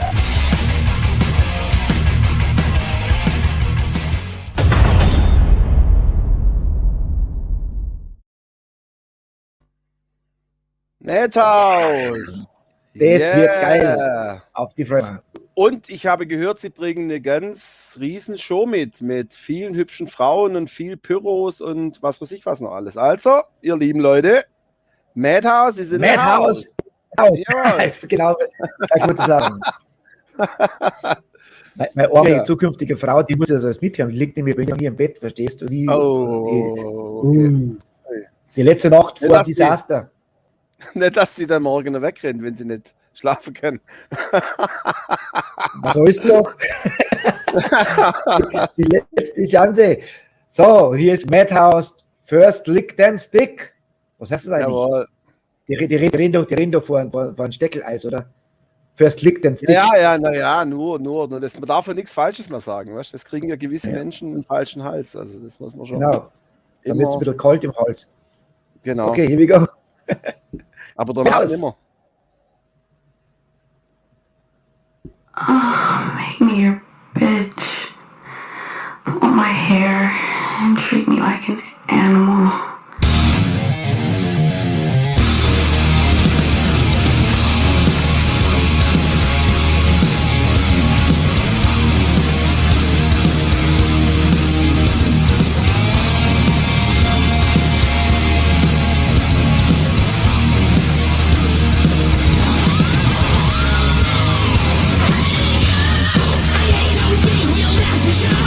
But if you wanna take a ride with me, I can show you what it's yours.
Jawohl. Sehr schön. Die sind so geil. Die Anita hat auch was zu verlosen. Die Frage, kann man eigentlich nächste Woche rein da, oder? War da noch vom 6.8., oder? Ja. Was meinst du, Poppes? Soll sie mal nächste Woche mal reinkommen und soll es verlosen? Genau. Ja. Also, nächste Woche kommst rein, Anita, dann verlosen wir was. Genau. Genau. Sehr gut. Was haben wir jetzt zu verlosen? Auf der Liste habe ich, lassen wir mal schnell schauen. Was hast du denn auf der Liste? Alles Schönes, was du mir geschrieben hast, mein lieber Poppes. Also, komm noch. Ich bin übrigens froh, dass die Show noch läuft jetzt, weil. Okay. Jetzt haben wir erst einmal Musik dazwischen. Genau. Okay. Das nicht. Genau. Hier sind Midnight Eve und Bad Brand. Genau. Und dann gibt es wieder was zum Gewinnen von einer Band, die schon bei uns war. Hier sind Midnight Eve.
they have us waiting for me, but I'm sure I'm going down, I'm going down, I'm going down, I'm going down, I'm going down.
Richtig Jo. fetzig. Geht ab wie Sau, ne? Geht ab wie Sau, ja. Ja, also wie gesagt, die Mucke, die gefällt mir immer mehr so. Also rein so Partymucke ist schon geil. Also wie gesagt. Ja, ich will mich jetzt auch noch, Irgendwie haben uns da die Cherry Bomb irgendwie und Dustin Bones sowas. Die machen da diese Partymucke irgendwie so. ja, haben uns aber auch infiziert. Madhouse macht es, aber auch also Ja, Madhouse Madhouse, macht genau, es. genau. Also einfach immer schön in die Fresse rein, so cool. Also wie gesagt, und ich will mich auch nochmal bedanken bei den ganzen Bands. Ich habe wieder ganz viele Fanpakete bekommen. Also wir haben wieder Stoff für die nächsten Wochen. Und eine Band, mit der machen wir jetzt weiter. Da gibt es ein Ich habe jetzt als Fanpaket. nächstes, was hast du? Weil ich habe jetzt, ja, ist es egal. Ja, genau, die habe ich. Sons of Sounds, ein Fanpaket. Aber ich habe noch mehrere CDs, da wird immer wieder mal eine verlost werden. Mit T-Shirt und was weiß ich was noch, Aufkleber und alles dabei. Die ganze Geil. Geschichte. Ja. Boah, cool, Sons of Sounds. Okay. Dann drück ich mal wieder den Zufallsgenerator. Oder? Ja. Jawohl, dieses Day Job. Läuft. Und der Gewinner schreibe ist die Nummer 17.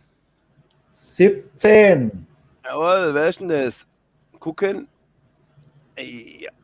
10, 11, 17. Der Rupert Wick. Der Chaos. Schon wieder. Chaos, du blöde gewinnt. Sau, schon wieder Krone. Tja, Die verrückte Luftpumpen. Sons of ist Sounds, es. das glaube ich gefällt mir, ja genau. genau. Inklusive T-Shirt. Sehr gut. Und der Chaos ist ja Und- jemand, der alles Zeichen hat, rockt immer wieder. Weißt, das ist schön. Der supportet ist. Genau. Genau. Da spielen wir gleich mal Sons of Sounds, so habe ich von Song gewählt. Movie of My Life. Here we go.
Sold yourself for the rich man. What's going on inside your head? You're walking on the streets of gold, and you're wrapped to silver dust. How could you be so cold? You just never realize you're dead. Sold yourself for the rich man. What's going on inside your head? You're walking on the streets of gold, and you're wrapped to silver dust. How could you be so cold? How could you be so cold?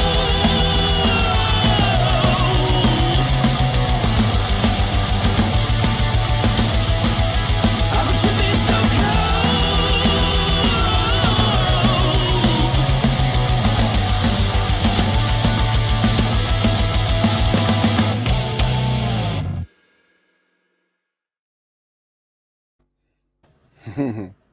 Geiles Video. Super. Das war das Video, wo der Sänger am Berg umgeblieben ist über Nacht. Genau, Lorenz, genau. Hilton da. Da hat er übernachten müssen. Ja, auf jeden Fall ist das eine Band, wo, denke ich, das merkst du alles, das ist mit viel Liebe gemacht und so, die Jungs stehen da voll dahinter und das hört man auch in ihrer Musik einfach. Ja. Cool, also auf jeden Fall. Ja. Machen wir gleich weiter mit dem Ding, mit dem Verlosen. Ja. Haben wir noch ein paar? Ja, was hast du denn? Them habe ich da. Oh, da muss ich jetzt, das ist gerade wieder, was ich als letztes wieder hinkriege, da muss ich wieder alles wieder umräumen. Hier, Heiden, nein. Ja, Also. Leg mir gerade dran, damit dann saust du auf. Also, es gibt von Them gibt's eine. Eine LP. Da schön. Und dazu noch ein Heft. Da wird die ganze Geschichte erklärt, um was es da geht und so weiter. Das ist da bei dieser Sache dabei. Und ich habe noch ein paar Sachen mehr von Them, aber das machen wir dann in den nächsten Wochen immer mal wieder was. Also auch danke an die Jungs für das tolle Fanpaket. Ja. Der Ullem hat das gemacht gehabt. Er hat dann extra noch geschrieben, ist es die Adresse? Er hat gesagt, jawohl, bitte. Ja. Dann hat sie gesagt, ja. Okay, Ja, ich hab- dann genau, haben wir gleich rein. Ich will heute ein bisschen Druck machen, weil mir läuft Zeit davon, verstehst du? Ja. Also soll es Ja, genau. Ja. Also ich drücke wieder den Zufallsgenerator und the winner is die Nummer 13. Oh, Ich gebe mir bekannt vor. der Rainer Strauß. Na, Nummer 13. Rainer, Grüße in Luftraum. Scheiße. Ich glaube, der Stoffel sagt, ein Leck mit am Arsch, will er sagen. Ein Leck mit am Arsch. Der Stoffel wird wieder motzen. Geil. Apropos Stoffel, bevor ich drauf drücke, es gibt da was zum Verkünden. Heute war erfolgreich mein Besuch bei der Deutschen Botschaft. Und warum war ich dort? Sag's, Bobbes.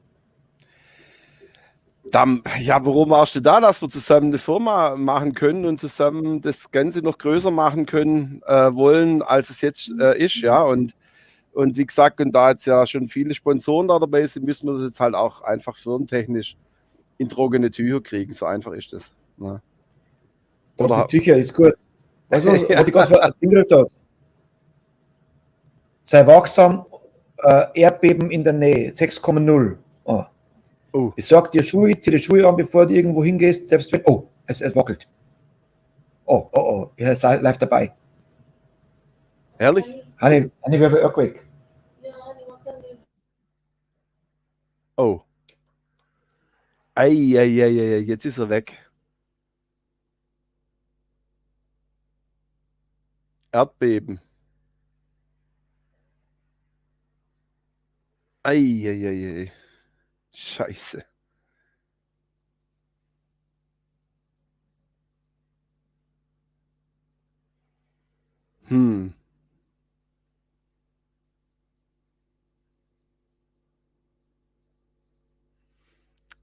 Tja, ihr liebe Leute, da ist gerade ein Erdbeben, wo Ritchie ist.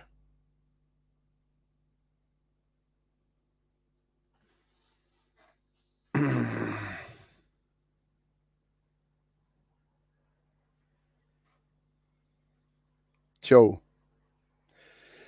Ja, ich würde mal sagen, da mache ich halt ein bisschen weiter. Und zwar, was auch jetzt ja noch ansteht, wir haben jetzt ja am Montag, haben wir jetzt ja die Sendung, wo wir jetzt mal alle Bands vorstellen, die wo jetzt auf dem ersten Metal is Forever Festival am 9. und 10. September spielen. Und da werden dann nochmal alle Bands nochmal vorgestellt. Und da gibt es dann auch noch dann die 18. Band dann, wie gesagt. Und dann ist das Line-Up komplett.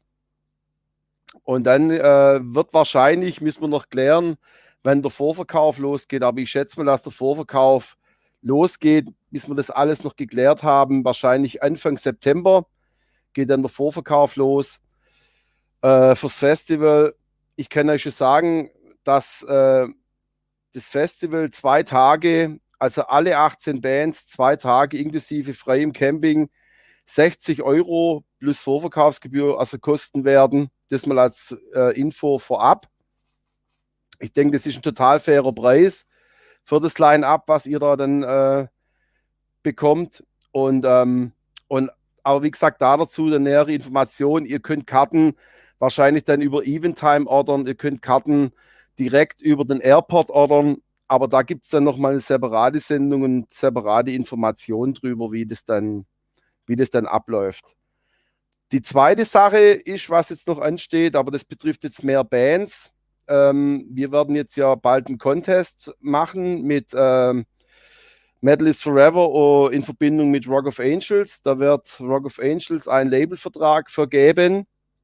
Und da werden wir wahrscheinlich auch jetzt im September starten, dass wir sozusagen 10 Bands, die wo dann aus den Bewerbungen dann rausgehen, vorstellen werden und diese dann sozusagen in die engere Auswahl kommen zu dem Labelvertrag. Und am Schluss werden dann 3 Bands übrig bleiben und dann könnt auch ihr da draußen mitvoten, wer für euch die Band ist, die wo den Labelvertrag dann auch bekommen soll. Das mal vorab mal von mir noch ein bisschen was. So. Und ich glaube, ich schätze mal ganz schwer, dass der Ritchie heute nicht mehr kommt. Wegen dem mache ich jetzt einfach weiter. Also dem geht dann der Rainer Strauß. Und ich verlose jetzt einfach mal weiter diese ganzen Geschichten hier, was ich hier noch habe, was ich noch hergerichtet habe. Moment. Wo sind sie denn jetzt alle? Okay. Ja. So. Seid ihr noch alle da? Wo sind wir denn? Okay. Da ist das noch. Da ist das andere noch. Okay. Seid ihr noch da? Jawohl. Ja, 60 €. Ich denke auch, das ist wirklich, denke ich, absolut top für 2 komplette Tage inklusive freiem Camping. Also das ist, denke ich, eine super Geschichte. Ja, wir hoffen, dass beim Ritchie alles okay ist. Aber wie gesagt, ich ziehe es jetzt einfach mal durch, weil es macht ja alles keinen Sinn. Und zwar der nächste Preis hier für euch. Stone Whiskey habe ich bekommen. Und dazu gibt es noch ein wunderschönes T-Shirt. Ja, so. Stone Whiskey T-Shirt. Okay. Bin wieder da, Bobbes. Alright. Ja, ist wahrscheinlich das Internet ausgefallen, weil der Strom war weg gewesen. Okay. Aber, sehr gut. Aber es wackelt noch ein bisschen. Ein bisschen wackelt. Okay, ich habe jetzt gerade noch ein bisschen was erzählt vom Festival, dass ja am Montag die Show ist und dass wir jetzt auch einen Preis festgelegt haben mit 60 € für beide Tage mit Vorverkaufsgebühr. Und hatte jetzt als nächstes eigentlich das hier zum Verlosen gehabt mit T-Shirt. Ja, passt. Kann ich kurz mal dann auslösen. Und zwar wäre das dann, Zufallsgenerator läuft, die Nummer 47. Wow. Hätte das gewonnen. Und 47, da muss ich jetzt mal gucken. 42. Wackelt schon wieder. Der Harald Gorsika. Jawohl.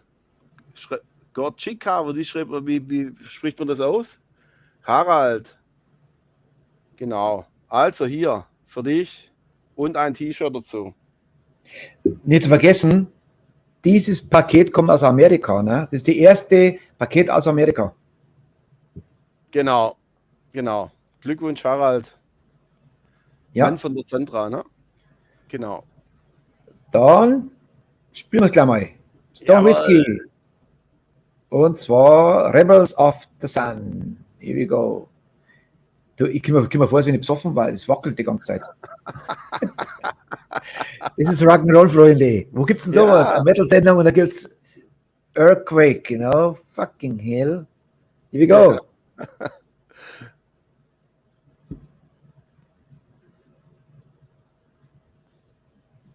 Mag's nicht. Oder auch nicht.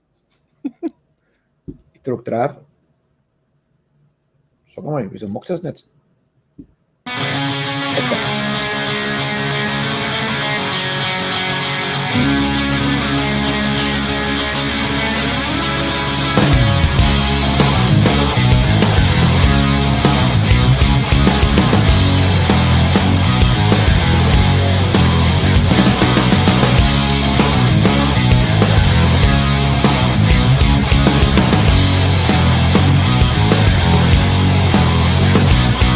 Every time we hit the town.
Ja, geil. Ich würde sagen, da wir unsere nächste Band behandeln. Also ich habe das Wackeln mir ein bisschen komisch da. Nicht, dass wir plötzlich das Hotel verlassen müssen. Machen wir schnell noch. Ja. Das voll durch ohne Musik. Machen wir erst mal schnell die Band noch. Und dann noch die Preise hintereinander gleich. Und weil ich habe es wird nicht lange dauern, wenn es bei uns an der Tür klopft, dass wir raus, das wackelt die ganze Zeit. Das Ding, okay. Das Hotel, wir sind am zweiten Stock weißt du. Ja. Also, hau raus. Unser Headliner. Headliner, genau. Aufpassen, Freunde. Und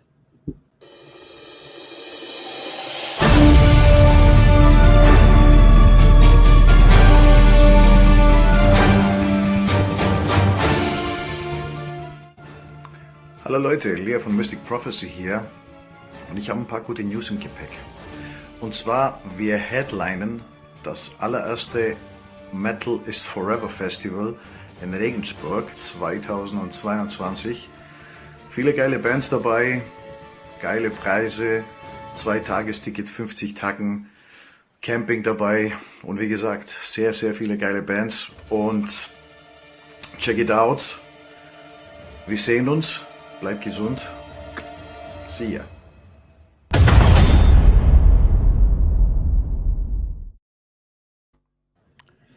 Ja, da hat halt der Mr. Lia eins falsch verstanden. Keine 50 Haken, sondern 60 Haken. Aber 60 Haken ist trotzdem gut. ja. Alright. Mr. Lia, Mystic Prophecy, liebe Leute. Gibt gerne Musik hinterher natürlich. Uns musst du sagen, Mystic Prophecy müssen sie noch. Genau. Here we go. Und ready.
Metal Division. Sowas von geiler Sound. Auf die Also ich glaube, wir haben echt ein richtig geiles Line-Up, liebe Leute. Wir haben aber noch einen Joker, eine Special haben wir noch, am Montag. Genau, am Montag machen wir dann nochmal den Ober-Special-Liner. So ein Nightliner sozusagen. Ein Nightliner, ja, genau. Also am Montag unbedingt einschalten. Montag, ganz wichtig. Montag kommen alle Bands und die ganze Crew ist auch dann. Ja, am Montag werden wir alle mal wieder präsent sein, oder? Ja, also ich bin da und es kommt dann auch noch jemand, neue Sponsoren von uns, dann die Jungs von Time for Metal, das ist ja auch ein Online-Magazin, ein ziemlich größeres jetzt auch, und die wollen uns da auch unterstützen, indem sie dann auch was für uns tun, und da werden sich die Jungs dann vielleicht auch mal vorstellen und mal sagen, was sie dann am Festival machen für uns, und wird bestimmt ein schöner Abend, also alle Bands, alle Sounds nochmal in Erinnerung rufen, und dann genau, und dann hoffen wir, dass es spätestens im September, denke ich, losgeht mit dem Vorverkauf. Und ab August geht's los. Ich mache es jetzt mal ein bisschen anders als das letzte Mal. Dann schreibe ich mir 10 Bands an. 10 Bands, die wohl jetzt mal nicht dabei waren. Also mit der Berücksichtigung, wo jetzt einmal, und dann tun wir auffüllen. Also Tigers of Ketten kommen sicher, das ist schon mal klar. Metal Marathon meinst du jetzt? Metal Marathon, genau. Ja. Ab August geht's los mit der Planung. 10 Bands, immer wieder 10 Bands. Wenn die eingeschrieben sind, nächsten 10 Bands. Immer 10 Bands. Okay. Also komm, dann ziehen wir es voll durch, nicht, dass sie dir dann noch irgendwie Tür einreißen. Ja, oder mir der Deckel am Schädel abverfällt. Genau. Also als nächstes hier Septagon. Septagon, oh, sehr cool. Septagon. Und machen wir wieder der Zufallsgenerator. Läuft. Und der Winner ist 27. Wer ist die 27? Jetzt muss ich wieder zurück. Nochmal eine. Okay. Der Michael Högerle. Der Högerle Michael, jawohl. Michael Högerle, Septagon. Und auch Aufkleber oder irgendwas noch dabei. Also für dich, Michael. Wenn du nicht genau weißt, was jetzt Septagon ist, kann das sein, dass er vielleicht nicht, wenn ich gar nicht da war. Geile Band, geiler Sänger, super geiler Sänger. How to Kill the Boogeyman habe ich ausgewählt. Wir sind Boogeyman, Septagon. Richie wird nervös. Richie wird nervös langsam. Jetzt wird er nervös langsam. Ja, kann ich sagen, Nacht, wenn ich vergesse, die Nacht vor der Hochzeit, da hat es aber gerumpelt, mein Lieber. Ja. Wo ist er jetzt? Irgendwie mag man. Ich drücke drauf und es mag nicht. Das ist komisch, gell? Jetzt.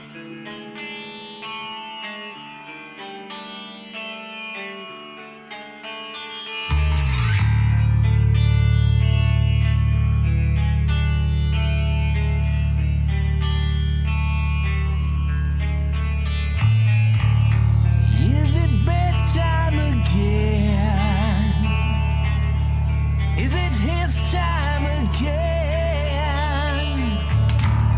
Won't be able to sleep, won't be able to close an eye.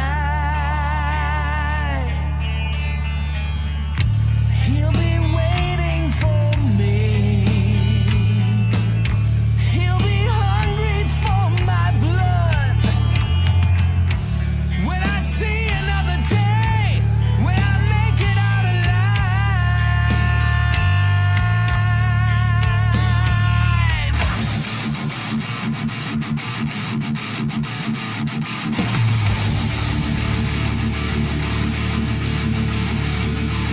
sometimes he is dressed in black, sometimes as a clown. A little spoon of sugar helps the medicine go down. A pocket full of worms for you to taste. Come have a bite.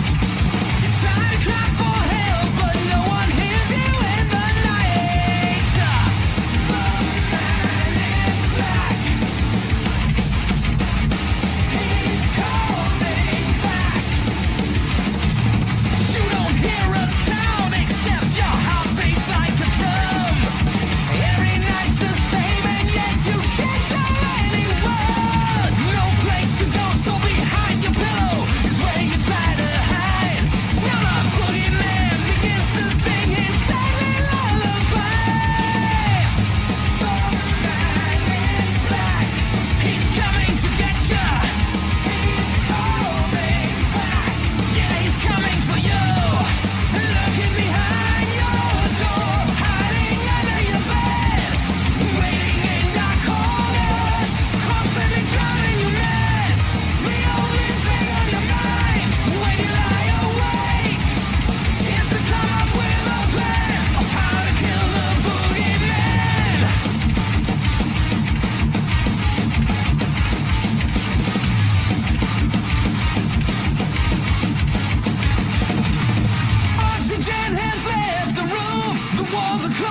coming for you. Looking behind your door, hiding under your bed, waiting in dark corners, constantly driving you mad.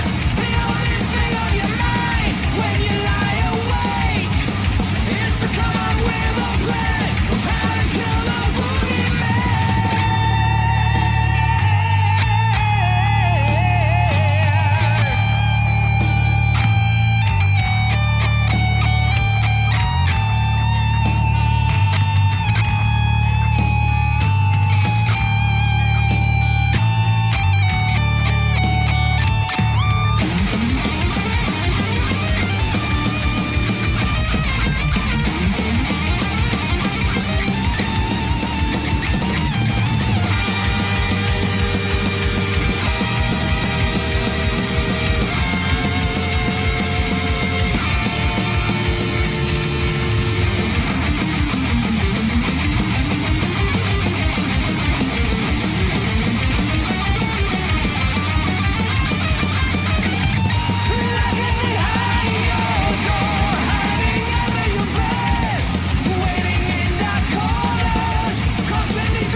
Cool. Yes. Very, very cool. So, wir haben noch was zu gewinnen. Letzte Band und jetzt auch der Rauschmeißer dann. Genau, der die sagen, na, gehst du mal in dein Bettle. Letzte Band ist eine Band, die bei uns im Festival spielt. Und Okay. ich habe immer noch eine übrig. Ja, Ich glaube, ein guter Rausschmeißer, gute Partymucke, Reasons for Jack, eine CD für euch. Ja. Und da drücken wir gleich mal wieder auf den Zufallsgenerator. And the winner is die 25, der Peter Hirsch. Peter Hirsch. Peter Hirsch, Hirsch, Peter. herzlichen Glückwunsch. Jawohl. Der freut sich. Ja. So, eingetragen. So. Dann würde ich sagen, macht man für heute Schluss. Ja. Es war mir eine Ehre, lieber Bobbes. War mir Und auch schon eine mal- Ehre für dich ich muss morgen. gleich- Schönen Tag, ne? Weißt du ja? Ja, es wird ein Ich bisschen wünsche dir stressig alles morgen, Gute, weil viel wir müssen Spaß. Lasst es euch gut gehen und genießt es auch. Bisschen. Für alle, die mir Schön. schon was geschenkt haben, wie du, so bedanke ich mich nochmal am Sonntag extra, namentlich bei jedem. Ja. Und jetzt rauschen schon langsam die ganzen Glückwünsche rein und es sind jetzt schon ein Haufen. Ich jetzt also ab morgen, wenn es bekannt ist, dann unser Foto. Genau. Frau ist wach, die ist die Sag's Bobbes liebe Lachen. Grüße. Sag's liebe Bobbes Grüße. says hello. Ja, die ist jetzt im Schlafanzug, die kommt jetzt nicht her. Ja, klar. Gut. Okay. Also, viel Glück morgen und viel Spaß und Ja, danke euch. alles Wünsche euch klar. was und hier sind Reason for Jack, das Satisfier. Dann aber auch noch Ciao. ohne Bart. Ciao, servus. Ciao.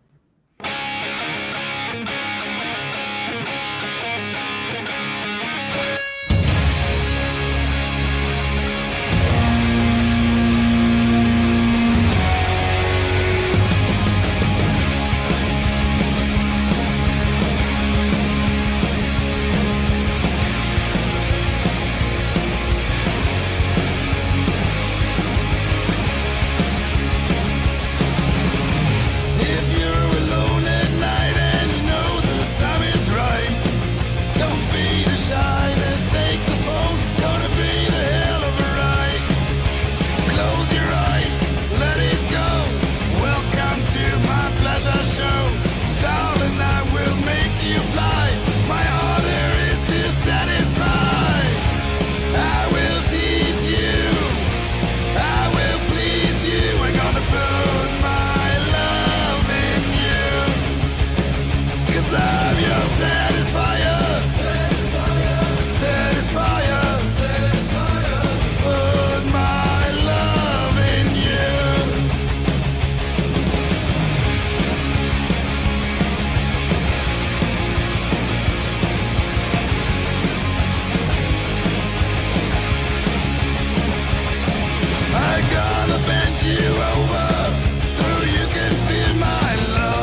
Ja, ein metallisches Danke für eine geile Woche mit euch.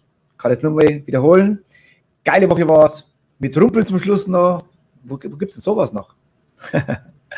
Aber jetzt bleiben wir kurz noch da. Check nicht aus. Ich brauche den mir ganz kurz. Ne? Okay, das war's. Danke euch. Bleibt geil. Bleibt gesund. Und werdet nicht krank. Besser kann man es nicht sagen, ey. Und wir werden uns ein bisschen jetzt mal rausschauen, ob da ist in Ordnung, weil es wackelt die ganze Zeit. Das wollen wir gar nicht. So, Freunde, bis Montag zu unseren Special-Sendungen, wo alle Bands nochmal gezeigt werden, wo beim Festival dabei sind, plus noch eine Band. Eine geile Band noch ganz zum Schluss. Ich wünsche euch was, auch alles Gute und Servus, bis Montag. Ciao. Tschüss.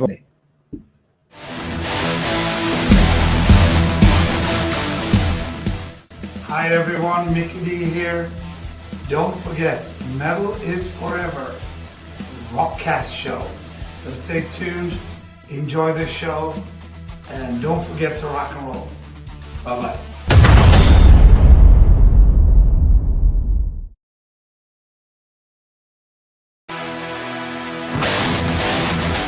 Die Metal is Forever Rockcast Show wird präsentiert von Hardline, das Rock- und Metal-Magazin. Überall erhältlich, wo es Zeitschriften gibt. Im Abo besonders günstig. 6 Ausgaben zu 25 €. Holt es euch. Hardline, das Rock- und Metal-Magazin. Der Vegan Ashes of Rock'n'Roll.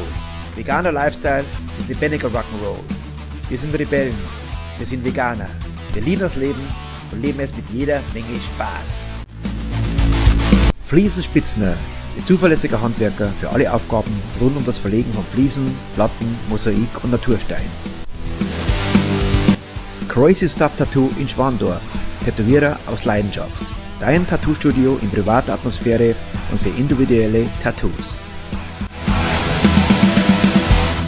Luftraum Fürstenfeldbruck, die Rock- und Metal-Kneipe. Jede Woche von Donnerstag bis Samstag Rock und Metal vom Feinsten. Power Concerts Burg Lengenfeld. Wenn es um Konzerte geht, dann Power Concerts. Karten gibt's an allen bekannten Vorverkaufsstellen. Backguard Studios.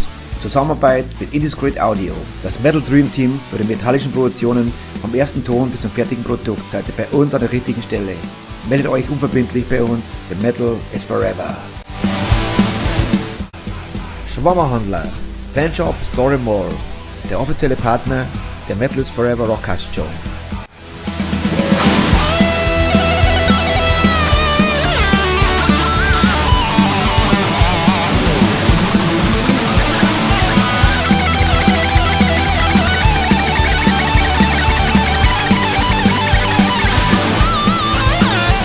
Rock of Angels Records. Von Metal Fans für Metal Fans. The home of Rock and Metal. Roar!